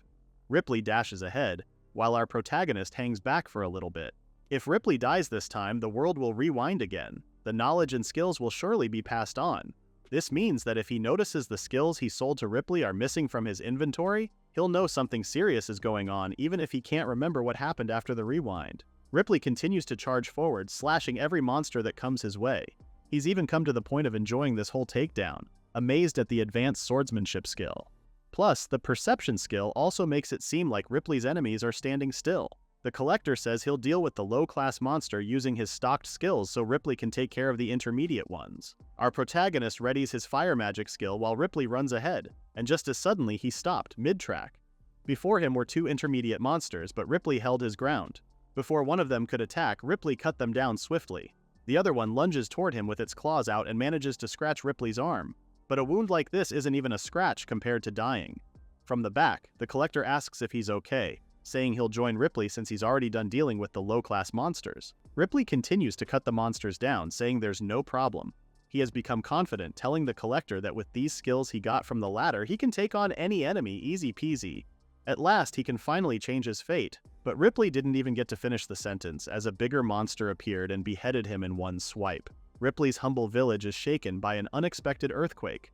The citizens find that odd, even Ripley too, as he stands before a little girl. This is a pretty peaceful place, so an earthquake like that is definitely out of the ordinary. Before long, one of the villagers points out that something is coming from the mountains outside the village. They didn't have to wonder for too long once the monsters appeared and started wreaking havoc in the village. Ripley himself got bitten by one. And this is the first time his skill was activated. He died without understanding what was going on. Before he realized it, he heard his name being called. As he realized he was in the middle of sword practice, one of his colleagues asked what he was spacing out for. As for Ripley, he was shaken, looking at his hands. Didn't he die just now? He asked them what time and day it is, then bolts straight to the village square. He cries out to get everyone's attention, telling them that monsters will soon swarm the village, asking everyone to flee. But they were just confused. Monsters? In a peaceful village like this? What made him say that? Ripley tells them that his skill has finally activated, his return by death. This is him coming back from the future. But instead of heeding his warnings, the townsfolk are more focused on Ripley's mysterious skill. They tell him that he's been in the village the whole time. There's no way he came back from the future. Surely that must be a dream, right? But no sooner had they said that than the ground started to shake, quickly followed by a swarm of monsters. Ripley watches the whole town get wiped out by the monsters, and even he suffers a grave injury. He feels distraught at how he couldn't make a single person believe him. His wounds started to hurt so badly, and it made him wonder if he was going to die. Will Ripley keep repeating this forever? Again, Ripley zaps back to 24 hours ago, during his sword practice. His colleague from before asks why he's spacing out. Meanwhile, Ripley carefully holds the handle of his wooden sword. Suddenly, he starts swinging it around. Advanced swordsmanship, perception, and physical ability are all here. He cries out an apology to the collector for losing his focus and messing things up. Meanwhile, the collector is at the back of the carriage making small talk with the other passenger about how peaceful the area is. Their conversation from before repeated itself, and just like before, he decides to check on the skills he has in stock. But to his shock, some of the skills are lacking in their respective levels. That's strange. The stocked skills are off. Some of the combat skills have their levels lowered a bit, including the hard-to-find advanced swordsmanship. The other passenger noticed the troubled look on our protagonist's face, asking him what was wrong. Our protagonist plays it cool, saying he was just thinking about business. In his mind, he's racking his brain, wondering how this happened. Suddenly, he hears a voice from outside asking the carriage to stop. Ripley shouts from the front, asking the collector if he's on board. He goes on about how he lost his focus and ended up screwing things up. Our protagonist is confused because he just heard someone call out to him. The collector uses his appraisal and sees some of the missing skills on this strange young man. The latter introduces himself as Ripley, promising the collector that he'll do better this time. The latter quickly disembarks from the carriage, approaching Ripley about his skills. So Ripley had to take it from the top and explain everything again. They make their way to the cave entrance, which is still intact, just as the collector asks for clarifications about the whole scenario. So this is Ripley's fifth return caused by the time loop, right? The latter affirms. But our protagonist finds the story hard to believe. Still, the young man has all of the missing levels from the collector's stocked skills. So Ripley's story checks out. Well, if he wants to escape a past loop by working with Ripley, then he figured it's best to cooperate with him again this time. Like clockwork, the ground starts to shake, as the collector wonders if this is the earthquake Ripley was talking about. Unlike him, Ripley has a determined look in his eyes and a firm footing, his hand ready to draw his sword. A moment later, a swarm of monsters appeared, with the collector using his stock fire magic to fight off the small fries. Seeing how that's the best course of action in this scenario, Ripley runs ahead now that he has found the cave where the monsters came out of. He remembers the first time he found the cave back then, noting how the seal must have broken during the earthquake. He was scared and worried given how he wasn't able to get any of the villagers to believe him last time. But if that's what's going to happen, he took it upon himself to take down the monsters before they could even attack the village. Back to the present, Ripley stands before them undeterred. He admits that back then he died by recklessly charging into the cave. But now, he cuts down the monsters with ease using the advanced swordsmanship he bought from the collector. Taking them down is much easier now compared to before, but he makes a mental note of the high-level monsters in the area. He also made it a point not to be reliant on the skills he bought from the collector anymore, just as a loud thud hits the ground. The monster that killed Ripley from last time appeared, but this time the young man is determined not to return by death again. The collector quickly appraises the giant monster before them. That's a pretty high-level monster from the cave. Is this the one that caused Ripley's death? Our protagonist readies a couple of stocked skills like Earth Armor and Instant Force so he can just jump in and help Ripley anytime. But it looks like that won't be necessary, as the latter cuts down the monster's limbs easily, vowing to defeat the giant as he unleashes a flurry of attacks. Ripley proclaims that he will change his and the villagers' fate before dealing the final blow. With that, the giant monster's body crumbles to the ground, while the collector watches the young man's back. Ripley talks about his only skill, proud to say that he finally managed to change his fate. Back at Ripley's village, everything is normal, with people milling about. He and the collector stand together, watching the people go about their business. This just means the world has begun to move normally again, right? The collector still can't believe it, given how he has no recollection of it. To that, Ripley smiled and told him how the collector also helped him fight last time. If anything, he's just glad that he and everyone else in the village are saved. But as soon as he said that, Ripley fell to his knees and then began to hold himself. He may have saved himself and everyone, but in doing so he died over and over 4 times. He gets up and confirms if the collector buys skills, then proceeds to ask the latter to buy his only skill, Return by Death, from him. Ripley knows that it's a troublesome skill, but with the collector's management skill, he knows the latter can store a skill outside his skill slots, right? At this point, the young man doesn't even care about the money anymore, while the collector wordlessly takes his hand. The collector tells him that he will buy Ripley's only skill, Return by Death, for free. With that, the deal is sealed. But instead of the usual brightening of their hands, there was just a spark. Our protagonist lowers his head since it was no use after all. He explains to Ripley that he actually tried to do this before, but with his level 1 trading, he can't exactly buy Ripley's only skill. This made Ripley distraught. Suddenly, he grabs the collector by the collar, saying that as long as he has Return by Death, he will have to live his whole life unable to die. He starts to crash out, enumerating the instances of his future suffering. Does this mean that if he dies from an illness, he'll have to repeat that agonizing last day for all eternity? Or is Ripley supposed to kill himself every day to rewind time and keep himself alive like that? His loop would just continue on, dragging the whole world with him. Both men were suddenly quiet, and it was Ripley who broke away, apologizing because none of this is the collector's fault. But the latter begs to differ and gets up. He apologizes to Ripley, saying this is because his trading skill is too weak. Only skill is stuck at level 1, and so far there's no tale of one ever leveling up. Our protagonist feels sorry for Ripley because even he can't begin to understand the young man's fear and anxiety over his only skill. When Ripley faces death again, the agony of looping through death awaits him. Besides, if times across the entire world keep repeating themselves, someone is bound to notice it soon enough. If someone wanted to exploit Return by Death and capture Ripley, the poor young man would end up being killed again and again whenever it suited his captor. All this thinking got the collector wondering aloud why he even became a collector in the first place. If anything, it's pathetic. Our protagonist says the reason he works as a collector is to hone his skills and meet a certain someone. If only skills have a concept of levels, then it also means they can definitely reach level 2. Our protagonist apologized to Ripley, saying he can't help right now, but he promises to raise his trading skill to level 2 and purchase the young man's Return by Death. Honestly, the collector has no idea how long it will take, but if he gives up while there's still hope, then his friend who kept fighting until the bitter end would laugh at him. But level 2, Ripley says there's still a lot he doesn't know about his Return by Death, but he can't exactly complain.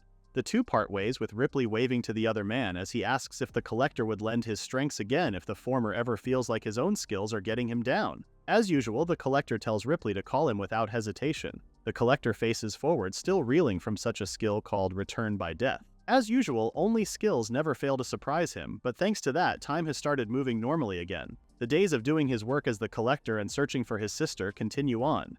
After all, if time doesn't move forward, he says there's not even a hope of meeting. The collector is back in the city again. He even admits to himself how pleased he is to be back at the familiar place, as he finds himself more relaxed when he's in town. A local greets him, saying he hasn't seen our protagonist in a while and asks if he's not working today. Our protagonist answers that he's not because today he's summoned by one of his regular clients, producing a letter as he says so. On the way, the collector notices an arena poster and before long finally reaches his destination. He opens the door right in time to see two men wrestling, with the fallen man crying out how no one can beat Leondold. This man named Leondold turns and his face lights up as soon as he sees the collector. The latter meets his client, commenting on the wrestling ring at Leondold's residence. Well, he expected nothing less from the arena champion Leondold. The champion says it's because he wants to keep honing his skills, which is why he's happy with the monster attraction skill he bought from the collector. It was really helpful. He's the person the collector regularly sold monster attraction to. But more importantly, our protagonist is more curious about the person standing right next to the champion. Leondold pushes the other guy forward and says the latter's name is Congus. Actually, the real reason why Leondold called the collector is to help Congus. To our protagonist's shock, Congus suddenly grabs his hands and begs him to let him buy the cooking skill for his wife. He'll even pay whatever it takes. Meanwhile, the collector asks Leondold what the meaning of all this is. Didn't they have an agreement to keep his skill sales discreet? You see, selling skills often causes issues, and if people know about it, some start demanding a certain skill, which is why the collector prefers to keep this fact low-key. The champion breaks out into a smile. Come on now, it's fine if he shares it with his best friend, right? It's not like the collector can do anything about it now, so fine. He decides to hear what Kongis has to say. The three of them are seated in the champion's receiving area, while the champion himself serves them drinks. Kongis takes one of the mugs, looking at it longingly, saying how it's been a while since he has seen a proper drink. Hearing him say that made the collector puzzled, prompting him to ask Kongis what he meant by that. With a sigh, the man begins by saying he just got married recently and has a lovely wife. Kongis makes money as a fighter and adventurer, so his wife is doing her best as a housewife, you know? With that, he starts shedding tears as he says he wants to give her the cooking skill since she's not that good at that chore. If cooking's the main concern, the collector points out that she can manage that without a skill. Couldn't she just learn it from someone or through practice? In all honesty, it would be way cheaper than buying a skill from the collector. Kongis slams his fist on the table, stressed because his wife is way beyond help. Not only does she not measure ingredients, but she also mistook a ladle for a tablespoon. And that's not all. She also adds sugar to salty things, thinking that would fix it. And worst of all, his wife insists on doing it all homemade. Like, yeah, he's super happy she put so much love into it, but poor Kongis has had enough. It's awful. It tastes really bad. There was a pregnant pause before the collector asked him the obvious. Had he told her about all this? Is he joking?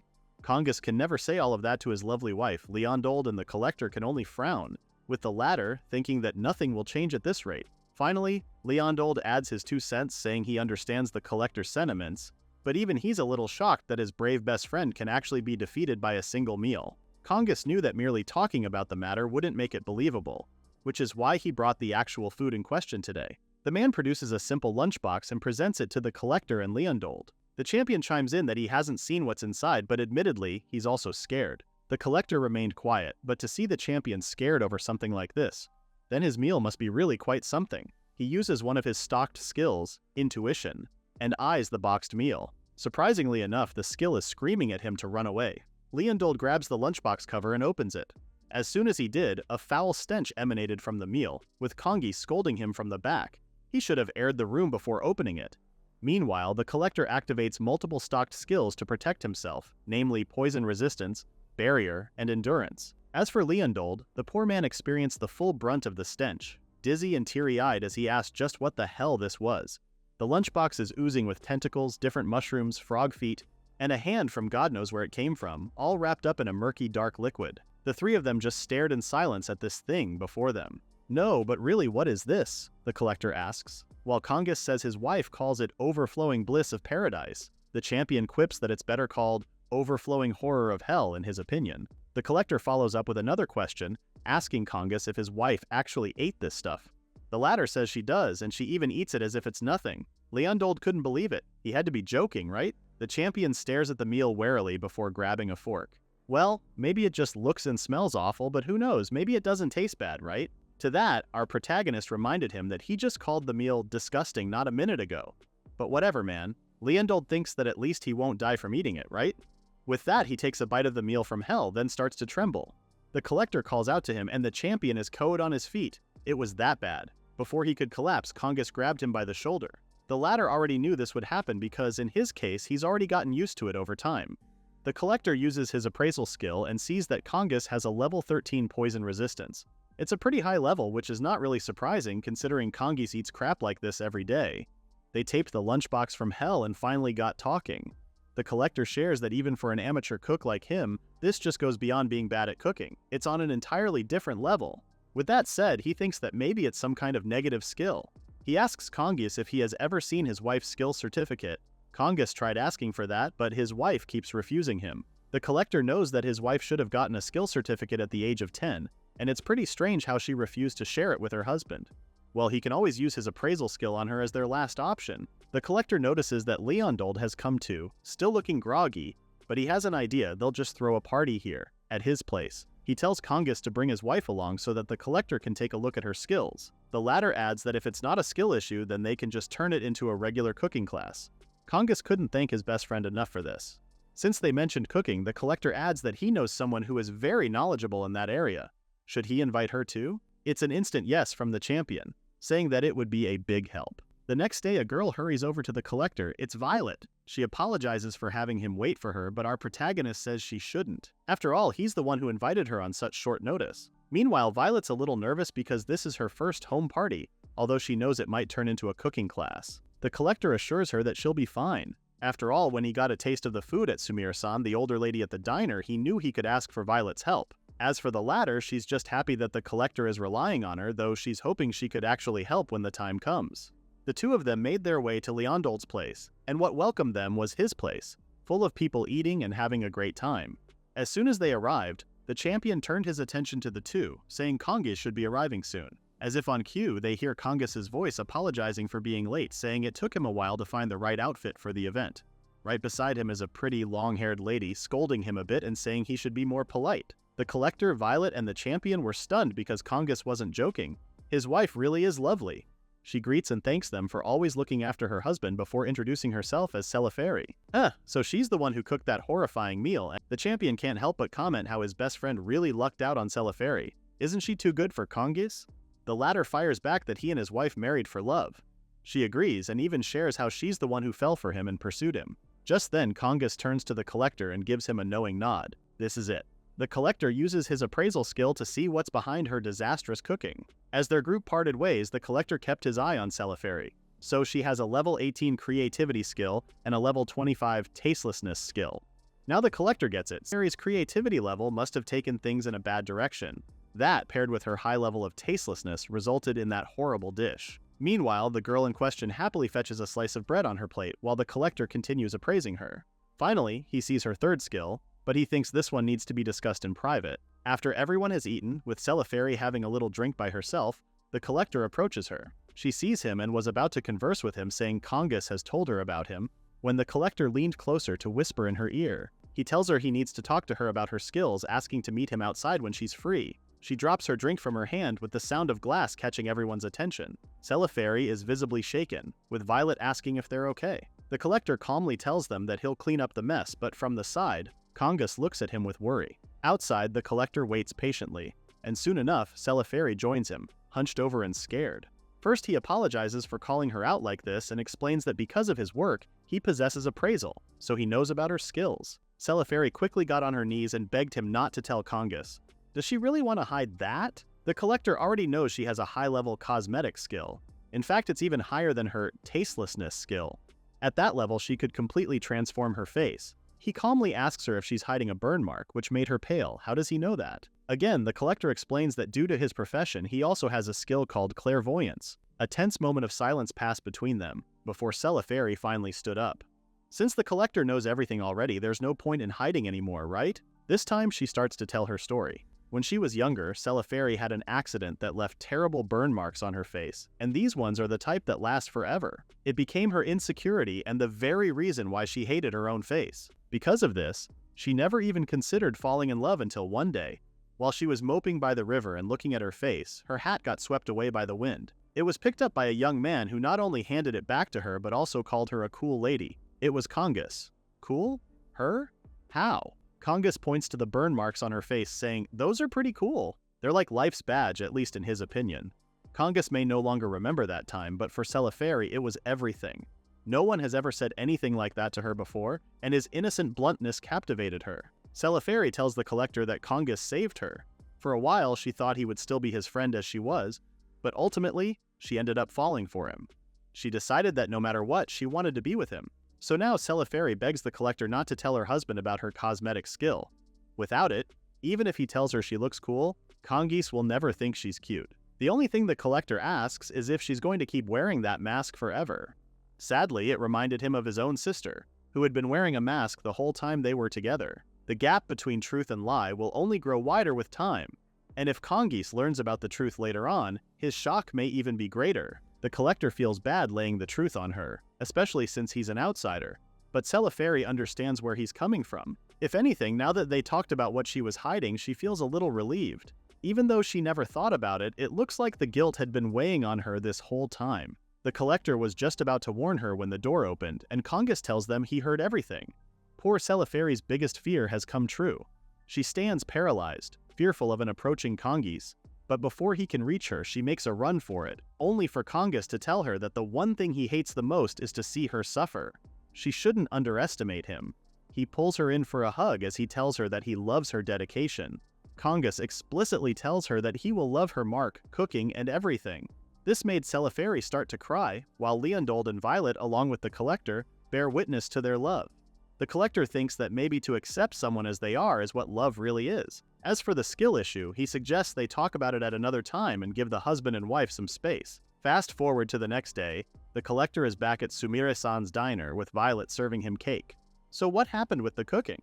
He takes a bite of the strawberry first, saying it's just as Violet imagined. As for Celeferi's disastrous cooking, it's all because of her high-level cosmetic skill. Congus suggested to her that she should just remove that skill. She doesn't need to wear makeup in front of him. She counters that she wants to look beautiful for him.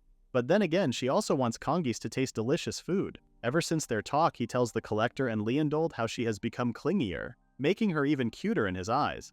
Well, since the skill is strong but disadvantageous, the Collector said he'll be charging Congus for it instead of reclaiming it. The latter's more than happy to pay for anything for his lovely wife as he hands him the payment.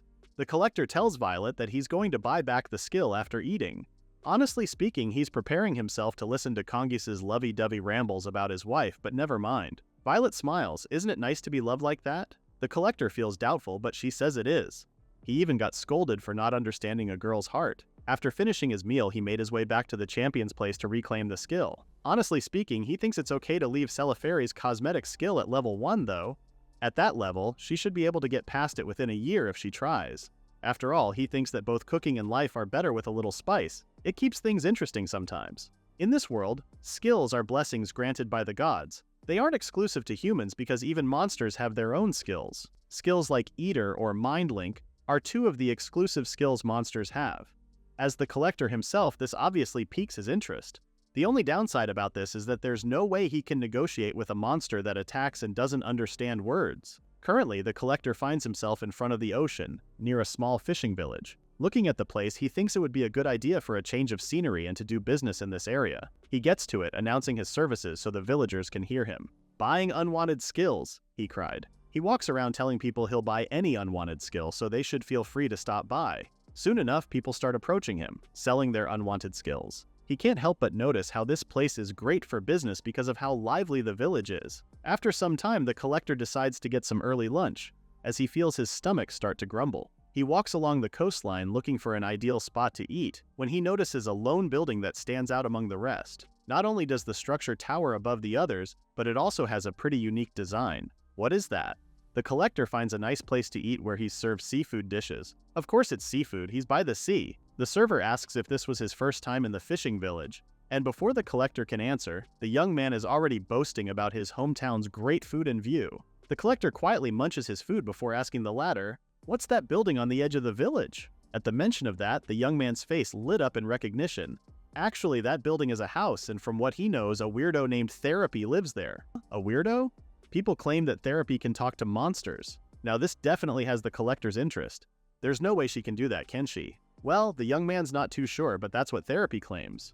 The server suggests to our MC that if he's so curious about it, he should just go and check it out. Therapy is a pretty quirky lady, but the kids think she's cool. If what he said is true, then that would be pretty advantageous for the Collector. Hopefully this time he can communicate with monsters, and it opens up more new options for him. If he can obtain rare skills, then it might help him find his sister. He wipes his mouth with a napkin and decides that dropping by Therapy's house is a worthy visit. After he finished his lunch, the Collector made his way to the lone, towering building. He stands before Therapy's house in awe at how much it resembles a fortress. This one has a different architecture from the rest of the buildings in the village. He knocks on the door, then pulls his fist back just as quickly because the door is making such a strange sound. Since nothing happened, he decided to use appraisal, extending his hand and touching the dark glass. Normally, this skill is most useful for examining skills, but it also works for objects. Strangely enough, the door is enchanted with several skills, namely silence, concealment, and deodorization. This is completely weird.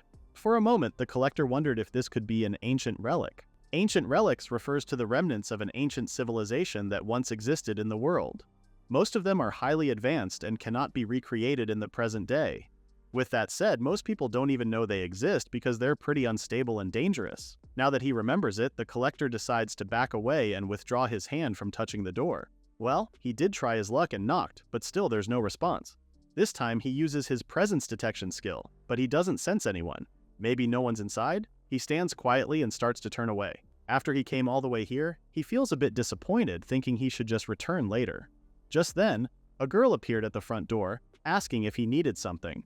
What the? His presence detection is still in use. He turns to the voice while the girl explains that she just woke up from the knocking. Well, he's the one who was knocking on her door, right? The collector said that it is so, apologizing for waking her so suddenly, but in his mind he's a little puzzled because he was still using his skill, yet he didn't sense her presence at all. But wait, more than that, it's not just her presence. He also can't see her skills. It's like it's being blocked by something. Therapy continues that it's no problem, it's her fault for sleeping until noon. That's when the collector notices the necklace she's wearing. It has an unfamiliar design. Could it also be an ancient relic? That must explain why he couldn't sense her presence or skills. He makes a mental note to stay on his toes as he introduces himself as a skill collector. He heard from the town that there's someone there called Therapy who can communicate with monsters. At the mention of monsters, Therapy grabs both of his hands, excitedly asking if he's interested in monsters. The collector remains calm, a little speechless as she starts bombarding him with questions. Which type does he like? For her, she's really into beast type lately, but she likes the usual goblins too. Honestly speaking, he thinks chubby goblins are way cuter than skinny ones. Then she starts going off about giants and how they may be hard to raise if they get too big. The collector listens to her rambling, wondering what this girl is trying to achieve. Is she trying to make him lower his card? Wait, is she even human? The collector has all these worrying thoughts in his head, but all Therapy can ramble about is how cute monsters are once you start raising them. Huh? Does she know that raising monsters is dangerous? As if she read his thought, Therapy also knows that if she gives monsters a chance, she's pretty sure they'll bite her head off. Still, the collector is still hung up on the fact that she's raising monsters. If word spreads, then it wouldn't be strange for the kingdom to send a subjugation force. But strange this is that even though the villagers know she's raising monsters, they're pretty chill about it. Even the locals only refer to her as the weirdo. Finally, she realizes she's been over-talking and apologizes to the collector for being carried away. She bows her head in apology, telling him that he should just forget about everything she said. She remains bowed, leaving the collector staring at her when he suddenly feels something. All of a sudden, he bends back, a la Neo from the Matrix, just in time to avoid the beam that was fired from inside the house. God bless his intuition, barrier, and leap level for that. The collector is still in shock. Just what was that beam? He just got saved by the item's skills in his stock. Just then, Therapy notices that he's already awake, a hint of puzzlement in her voice. He gets up and tells her that she had just tried to kill him out of nowhere, and now she's acting so casual? Police. Upon hearing that, she gets defensive, saying she'd never do something like that. Oh, wait a minute, does he remember their conversation? The collector says he is making her confused. How can he still remember their conversation if that beam had hit him? To that, another voice joins them, saying the beam got deflected at the last second, then proceeds to ask the collector if his eyes are okay. They both turn in the direction of the voice and see a mechanical figure standing there. It's a humanoid golem. This is the first time the collector has seen something like this. Is it also an ancient relic? So is Therapy's house just full of ancient relics at this point? Meanwhile, Therapy is all over the golem, calling it Aliaria and saying that the collector is actually interested. While they talk, the collector had hoped to stay on guard, but somehow the tension keeps slipping. As for Therapy, she's way weirder than a weirdo, that one he knows for sure. The humanoid golem Aliaria tells Therapy that she should stay quiet because she's so useless. Being talked down like that hurt her feelings, prompting her to call Aliaria a meanie. Besides, Aliaria shouldn't forget that it was Therapy who found the golem and formed a master-servant contract with it. The latter reasons that it was only for rebooting purposes, but she still finds that such a terrible thing to say to the golem's master. That's when the collector decides to cut into their conversation. Aliaria turns to him, saying he may look like a merchant, but he managed to block the golem's memory erasure beam. Furthermore, Aliaria knows his skills are under concealment and he seems to know about ancient relics. The golem becomes defensive, telling Therapy to get behind her. Seeing how she's acting so apprehensive, the collector only smiles and apologizes. He should have introduced himself sooner. He states that he's a skill collector, just a humble merchant, but he is interested in Therapy. Aliaria beeps and deems he's telling the truth. If that's the case, she suggests they settle this with a proper trade. He will not share any of this information, and in exchange, Aliaria will tell him all about Therapy. Wait a minute, that deal sounds like it's only beneficial for the collector. Still, he is curious about Therapy, who can talk to monsters. In any case, he's just going to stay alert, though he doesn't sense any hostility behind the two. He ends up taking Aliaria's offer, and the two shake hands to seal the deal. She even stole his punchline. They head inside, where the interior looks more like a space station with caged monsters on the side. So it's true, huh? She really is keeping monsters. But more importantly, why is he seeing this? He's referring to the screen recordings of therapy on the monitor. Aliaria states that it's a playback of therapy's life. He wants to know more about her, right? Even therapy is embarrassed by what Aliaria is doing. Cut it out. But the golem thought that maybe it would be better if they switched to a live reading of therapy's original poem. Like, how is that any better? For therapy, that's much worse. The collector didn't come here to watch a drama unfold, so he tells them that what he really wants to know is how therapy can talk to monsters. At that, she simply says that she has loved monsters for a long time, and while pouring her affection on them, she started to understand what they're saying one day. Simple as that. She turns to the caged monster on her side, which also agreed, at least we think it did in its own way, to her. The collector has, if it's an acquired skill, but to his shock, Aliaria said it's all hallucinations. Eh? Come again? Even therapy is curious about it. What did the golem mean by hallucinations? The golem turns the videos of therapy off and tells her master that it's the truth. Ever since therapy was little, she has loved monsters so much that she immersed herself in monster research alone in a place like this. Then, one fateful day, she gained something special. Aliaria saw her master talking to a monster, asking if it was hungry, and then turned her head sideways to listen to it. On that day, Aliaria said that therapy's hallucination skill now has a skill slot called Interact. The collector frowns because does this mean that her ability to talk to monsters just stemmed from being herself? Therapy is in shock. Why didn't Aliaria tell her that before? Why keep it from her? The latter reasons that therapy wouldn't have believed her anyway. In any case, she's glad that the collector came, so it helped the golem to reveal the truth to therapy. Furthermore, Aliaria also shared how they had to reject anyone who came to see therapy because she was raising a monster. That one was pretty problematic. The collector doesn't like this because does this mean they see him as a convenient third party? Before that, Aliaria takes therapy's necklace off, since the item hides her skills. The latter, on the other hand, only wore it because she thought it looked nice on her. Aliaria asks the collector if he can use appraisal on her. Don't bother asking, the golem just knows our protagonist has that skill. The way Aliaria said it seemed like a demand more than a request, but anyway, he decided to do so to check therapy's skills. Not surprisingly is the fact that what Aliaria said is true. The hallucination skill is really there. Is he being for real? The collector can only sigh because in the end, talking with monsters is still just an impossible fantasy for him. Therapy is throwing a fit, still in denial that it's all because of her hallucination skill. If that's the case, the collector offers to buy this skill of hers if she doesn't want it. Aliaria points out that for a girl like Therapy who talks with monsters, hallucination is an essential skill for her. Just like that, the day ended and the collector turned to go, but before he did, Aliaria just had one more question. What made him, a merchant, want to speak with monsters? The collector says it's to expand his business and meet someone again, clutching his locket as he said so. The gesture didn't go unnoticed under Aliaria's watchful eyes, and she scans the item. A portrait locket, huh? And a sentimental one at that. This low-key pissed the collector, but he respectfully asked the golem to stop scanning his belongings without permission. That's when Aliaria told him that she had just seen the woman in the locket just the other day. The collector quickly turned. She saw her. The golem says she did, in a small village south of here when she and Therapy went on a monster field survey. Aliaria remembers her vividly because she stood out, giving free appraisals to both villagers and passing travelers. If she remembers correctly, the people called that woman the Saint. It's a new place where the coachman just dropped off the collector.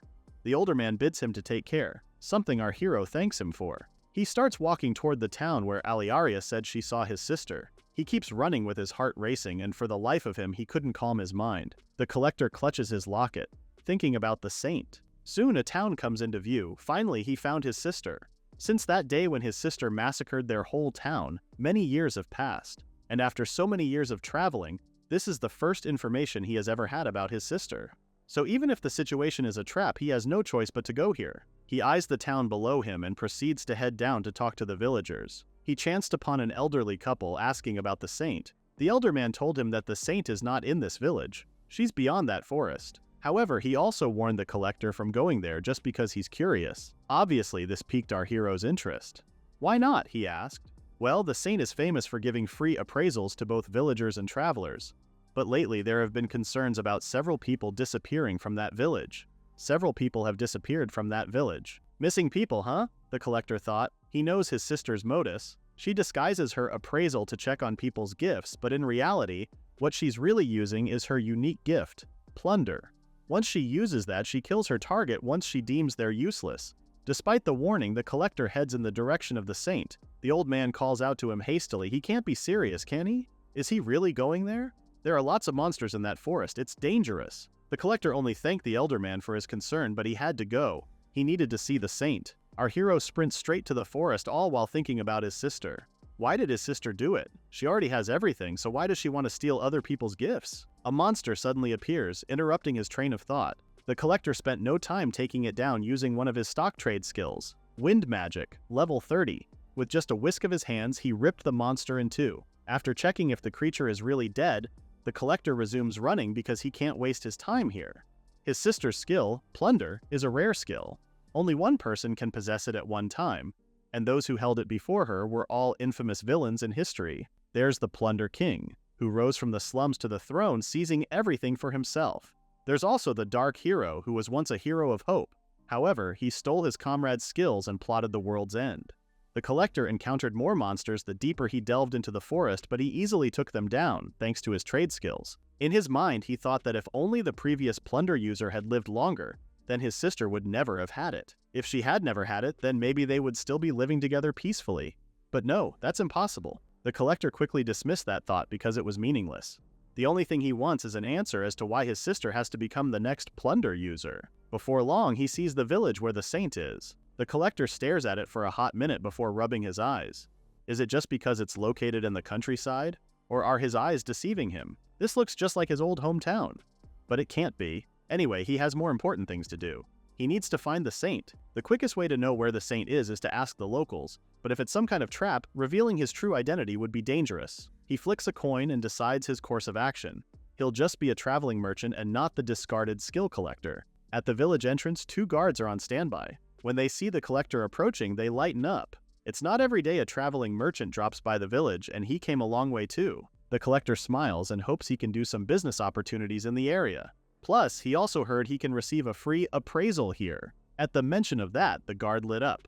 Oh ho! So he's here to see the saint. He's surprised to see how much the saint is revered in this village. The guard sang praises about the saint, saying how she's too good for a village like theirs, and that's not all. On top of giving free appraisals to everyone, she's also really beautiful. Hearing that just made the collector more eager to meet her. So where can he find this saint of theirs? They direct him to head to the edge of the village where she lives on a hill. Additionally, they also warn him not to think of any strange ideas since the saint can use all sorts of powerful magic. The collector only smiles and tells them he'll keep that in mind. But before he went to the house at the edge of the hill, the collector conducted business as usual.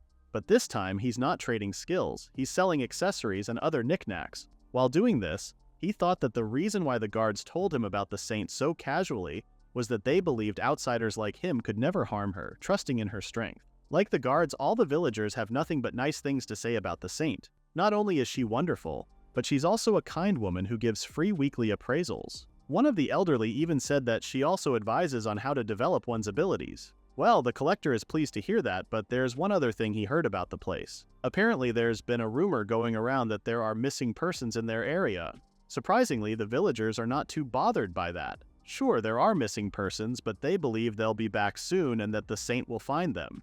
Everything would be fine as long as the saint is with them.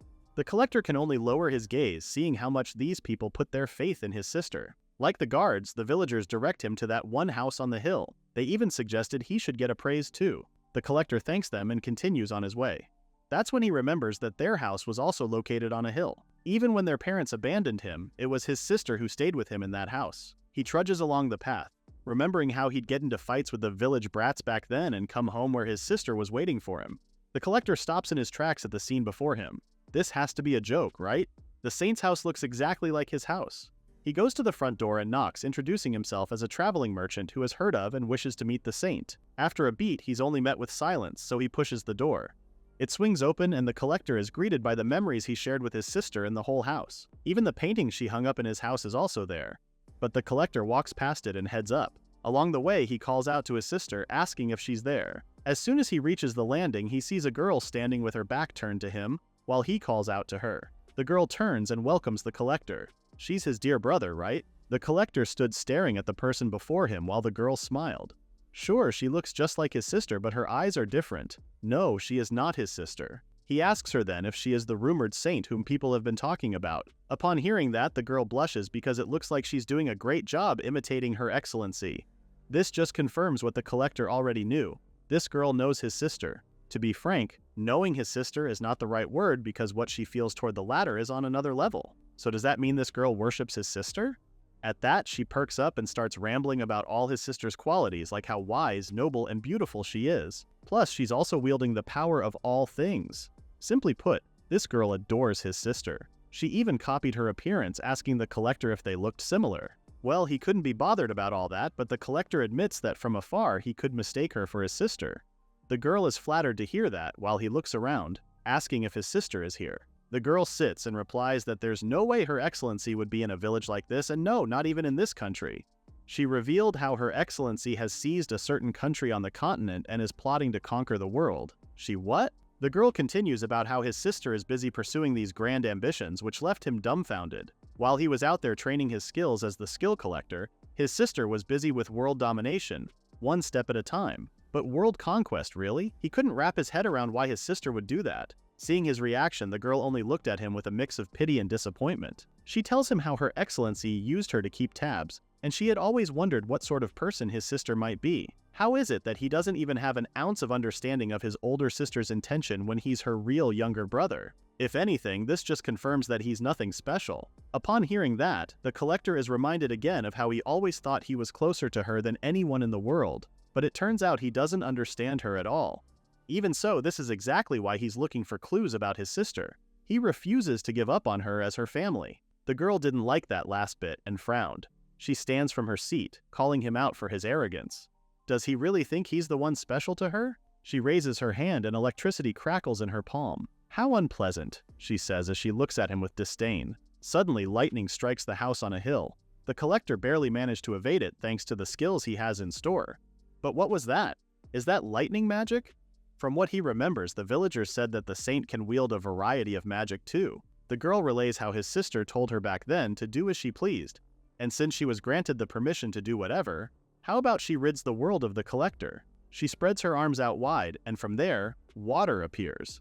He can't believe it. She can use water magic too? She attacked the collector with this new element, but he blocked it using his level 30 barrier. He may be in a pickle right now, but he wants to know more about his sister from the saint. The girl continues to attack him with her water magic, but even she's annoyed at his barrier skill. Can't he just die already? Okay, he may not be able to get information out of her if she's bent on killing him. Since the collector still isn't caving, she tried something different. The saint increased the water pressure, causing the current to overflow through the gaps in his barrier. Soon, this overflowing water envelops and starts to suffocate him. Crap, he can't breathe. If she's imitating his sister, did she also plunder this skill from the villagers? Does the saint also have the plunder skill? But no, it can't be. The plunder skill is a rare one, so only one person per era can hold the same skill. As long as his sister is alive, there's no way someone else can also share the same skill. The collector tries to use his appraisal on her, but it's no use. He can't figure her out. Even if he uses appraisal, she's wearing the same necklace Therapy has, the ancient relic, which blocks her skills from being seen. He needs to do something about that necklace. Using wind magic, the collector dispelled the water that enveloped him. Heh, the saint is impressed at how he repelled her water magic with wind. Not bad. Okay, from what he's seeing, the saint uses long-range spells, so if he wants to get rid of that necklace, he needs to close the distance between them. He needs to create an opening, but the question is how? The saint speaks, getting giddy because what if she presents his corpse to Her Excellency? For sure, the latter would praise her. Oh, this just gave our hero an idea. It's a gamble, but it's worth a try. This time the saint used wood magic and conjured vines. Is the collector all tired now? It's time to finish him off. She attacks him with the vines, wrapping them around him, but he cuts them off as he moves closer and throws something in the air. Is he trying a ranged attack? Whatever, she'll just turn it into ash. That's when she spotted the item he threw. It was his locket with their picture exposed. The image of his sister caught the saint off guard, and the collector used this chance to activate his blink skill. Since the saint still has her eyes on the locket, he snatched her necklace off his neck. Finally, he can see her skills. Her main skill is level 20 mimicry, and she's currently using it to copy the gift Plunder. Apart from that, she also has lighting, water, earth, fire, and wind, as well as barrier, appraisal, charm, and acting skills under her mimicry skill. This just confirmed what the collector knew all along. She was just copying Plunder. But the saint's concern is directed toward the necklace he snatched. Give it back, she cries, since Her Excellency gave it to her. But our hero managed to pin her down using his level 30 super strength skill. In her blind panic, she rushed in without thinking and let her guard down. But from what he remembers, mimicry can only copy one skill at a time. He picks up his locket from the floor while the saint commends him for knowing such a fact. As expected of the famous skill collector. Well, since they're already here, she might as well give her plunder skill to him. But to her surprise, it didn't work. That's because he activated his mental resistance skill. He tells her that he researched the skill plunder a lot ever since he parted ways with his sister. Resistance-type skills might block it, though he doesn't know if that will work on his sister, who has the original plunder skill. In the end, what the saint has is nothing but an imitation. That obviously struck a nerve because she snaps and tells him to shut up. Even she's well aware of that. As a child, the saint's skill, mimicry, can only ever be a copy of someone else's skill. Since most of the kids her age want to be mages, she wants to be one too. See? She can even use lightning magic like everyone else. She went ahead and told the other kids that she copied the skill using mimicry because she thought it looked the coolest. But the kids didn't like that. They started resenting her for copying them, branding her as a dirty copycat. But this is all she knows about how to make them accept her. Unfortunately, they got fed up with her copying to the point that she's ostracized by the kids, calling her scum and garbage. The poor saint can only hold her hand up in defense as the kids throw rocks at her. It's not like she wanted to be born with this kind of skill. Why can't people choose their skills? Why was she born with a skill like this? Before she can start resenting her skill, a voice tells her not to do that. It was the collector's sister. She tells the girl that her skill isn't worthless and encourages her to copy her plunder skill with her mimicry. She knows because she's on the girl's side. What's more, the collector's sister even promised that if she does that, then things like this will never happen again. Back to the present. The collector tells the saint that he has a huge collection of skills, asking if she could tell him where his sister is. The saint narrows her eyes at him as he continues that she doesn't stand a chance against him. The girl continues to look at the locket and replies that it's not for him to decide. As the saying goes, you won't know until you try until the end. Just then, the collector's intuition level warns him, followed by a huge explosion. Debris flew everywhere, including the collector. The blast instantly killed the saint, leaving her a bloody mess. Meanwhile, our hero groans from the ground, but again he's saved by his stock skills, sturdy and barrier. He starts to get up shakily and looks at the damage before him. This can't be... The collector walks over to check on her, but she's all banged up and definitely dead. He can't believe she used a high-level spell and blew herself up. That's just plain fanaticism, then stares at the ancient relic necklace. Our hero can't believe his sister would keep a person like that on her side.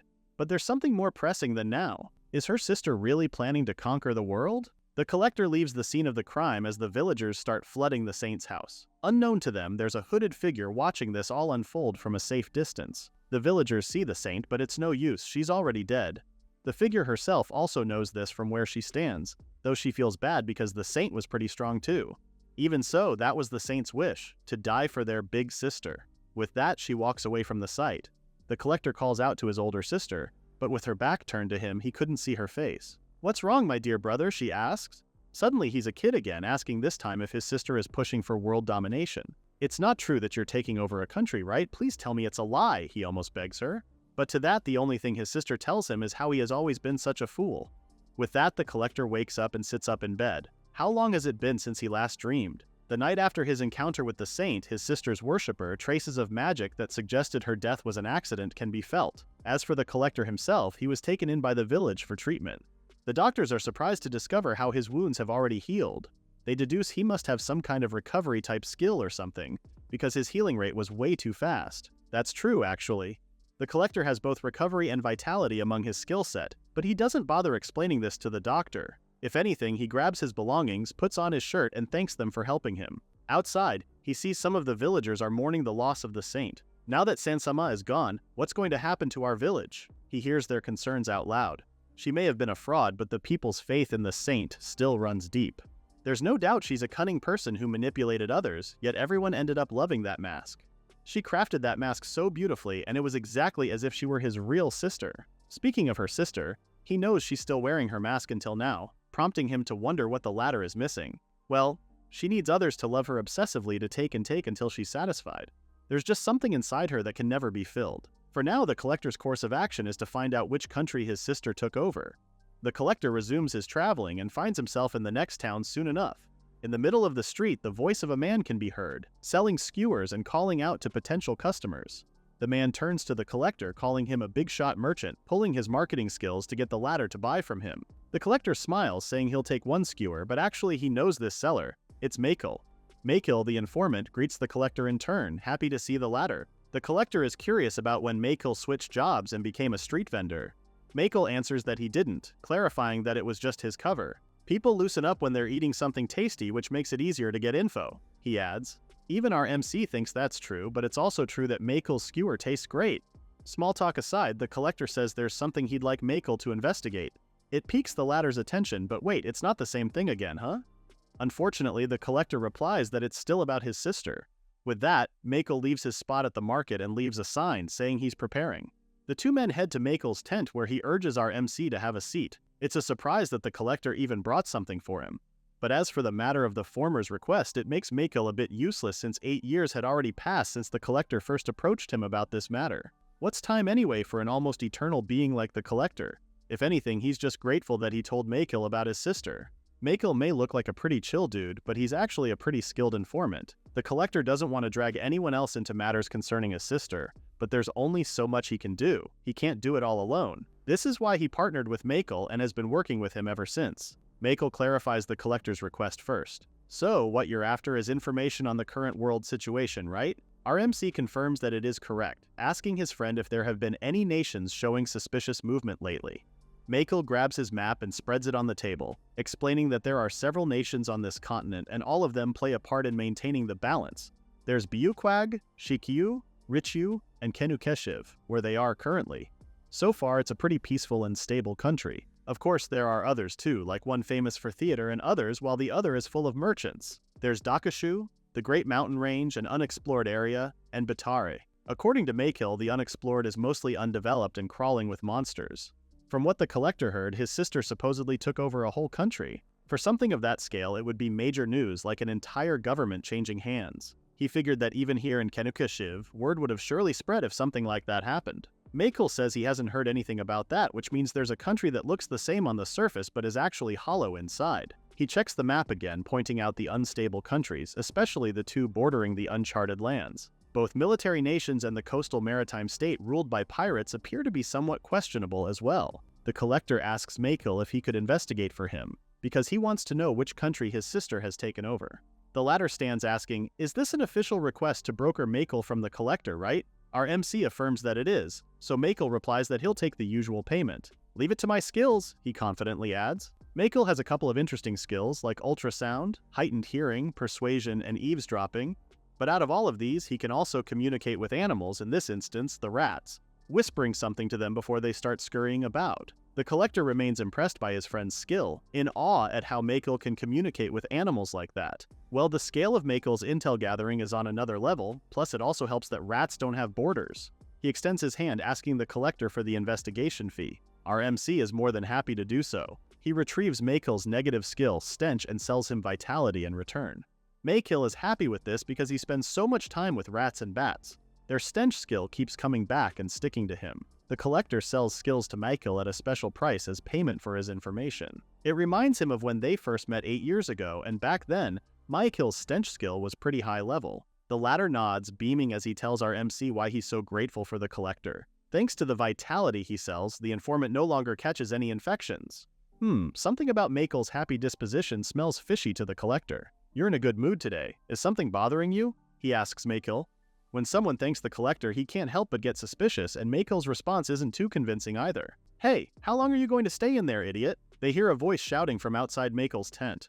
In the end, the latter admits that he has a troublesome guest coming in today, and with that said, he rushes outside to meet this guest since he's got caught up with all that prep work.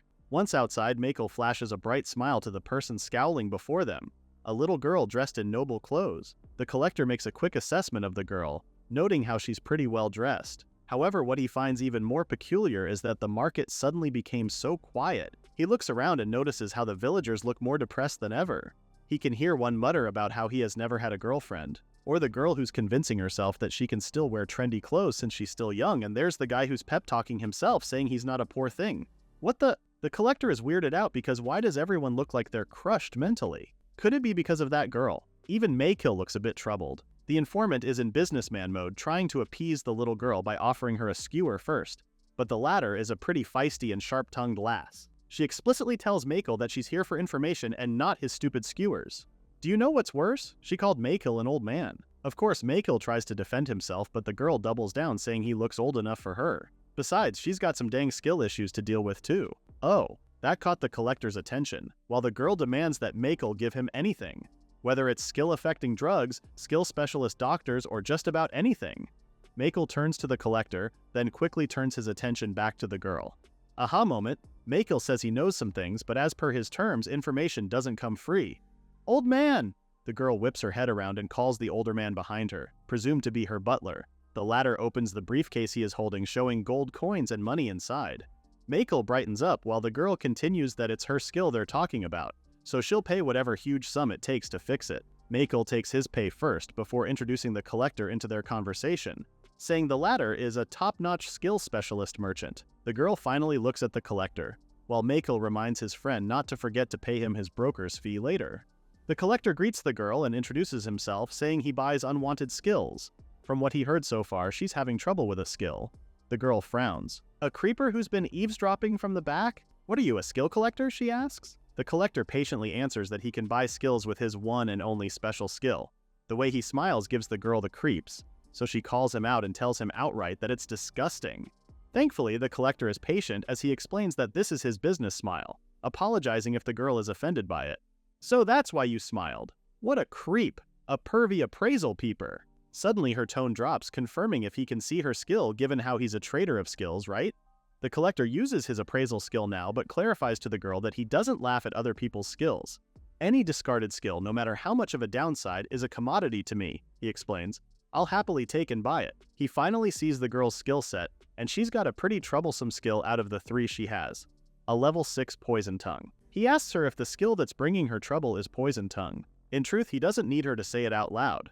He already knows. After all, it's a pretty popular negative skill that's common among thugs. In her defense, the girl says it's not like she enjoys insulting people or anything. The collector pities her, knowing how poison tongue is usually learned by people with twisted personalities. However, sometimes they gain the said skill as a defense against stress, which makes him wonder what her story is. The tense moment is broken when an elderly woman approaches Maykill's stall, saying she wants to buy his skewers. At that, the collector suggests they move somewhere else to talk, while his informant friend waves him good luck with the job. This time, the butler takes the lead, and the 3 of them ride in the carriage. After some time, they stopped at a secluded spot where both the collector and the butler got down to talk. The older man apologizes on behalf of the young lady as well as for the extra carriage ride, but our MC is just glad that they can discuss business with ease. The older man begins by saying the young lady is his mistress's child. The young miss spent her life constantly watching her parents argue. As a result, the young miss is on the receiving end of many hurtful words, constantly being belittled and harassed in front of others. The butler couldn't do anything but watch helplessly as the young miss got mistreated until finally, she reached her stress limit. Once when her stepmother called her a disgusting child, she finally snapped, "Shut up, you nosy hag! You're the disgusting one, not me!" The young miss fires back. She goes on about how her stepmother's pathetic pride can only be kept by looking down on kids in her fancy dress. The older lady was too stunned to speak, but the young miss continued lashing out. "You've got a tinier heart than a teacup. No wonder you were never loved like the legitimate wife." She even taunts her stepmother to hit her, but the girl vows to keep cursing her stepmother until her throat gets destroyed. The butler firmly believes that the young lady surely acquired poison tongue at that moment. Speaking of the young miss, she draws back the carriage curtains to look at the 2. "Don't go talking on your own," she tells them. The older man apologizes while the collector has some things he's weighing on his mind. Because if the poison tongue was the young miss's way of surviving in that household, then it would be detrimental for her if he took it away. The collector and the butler resume their seats in the carriage. As for the collector, he asks the young lady what she wants for herself. The girl hesitates and looks down. Her butler assures her that she'll be fine if she takes a deep breath and speaks calmly. The young miss did as he suggested and finally spoke decently for the first time. Admittedly, she doesn't want to go back, but she also doesn't want to hurt good people anymore if she stays like this. The collector feels touched by her behavior, so here's what he's going to do. He'll just leave her with a level 1 poison tongue. At least, with that level it shouldn't cause much trouble. She feels hopeful for the first time in a long while, asking if he can really do that. Is that really possible? The collector answers, "Of course," handing her a bag of coins signifying that the transaction is complete. Now her poison tongue is only at level 1. He suggests she get an appraisal at the church later, and if the level rises again, he promises to come back and buy it. She beams and thanks the merchant and almost even calls him a creep again. Oops, force of habit. The butler, on the other hand, couldn't believe that they'd received that much money from selling the young Mrs. Useless skill. The collector says it's because the poison tongue is quite a popular, in-demand skill. The girl is surprised to discover this about her skill, while her butler wonders how useful that kind of skill is. Back at the market, Maykill finally found the collector. Our hero leaves the task of figuring out the issue with his sister to the informant, and of course Maykill is more than happy to do so. But sister issues aside, Maykill reminds the collector of the girl's brokerage fee. Our MC fishes an envelope out of his belongings and hands it to Maykill. As much as it can't be helped, he did get to collect a popular skill at level 5 this time around.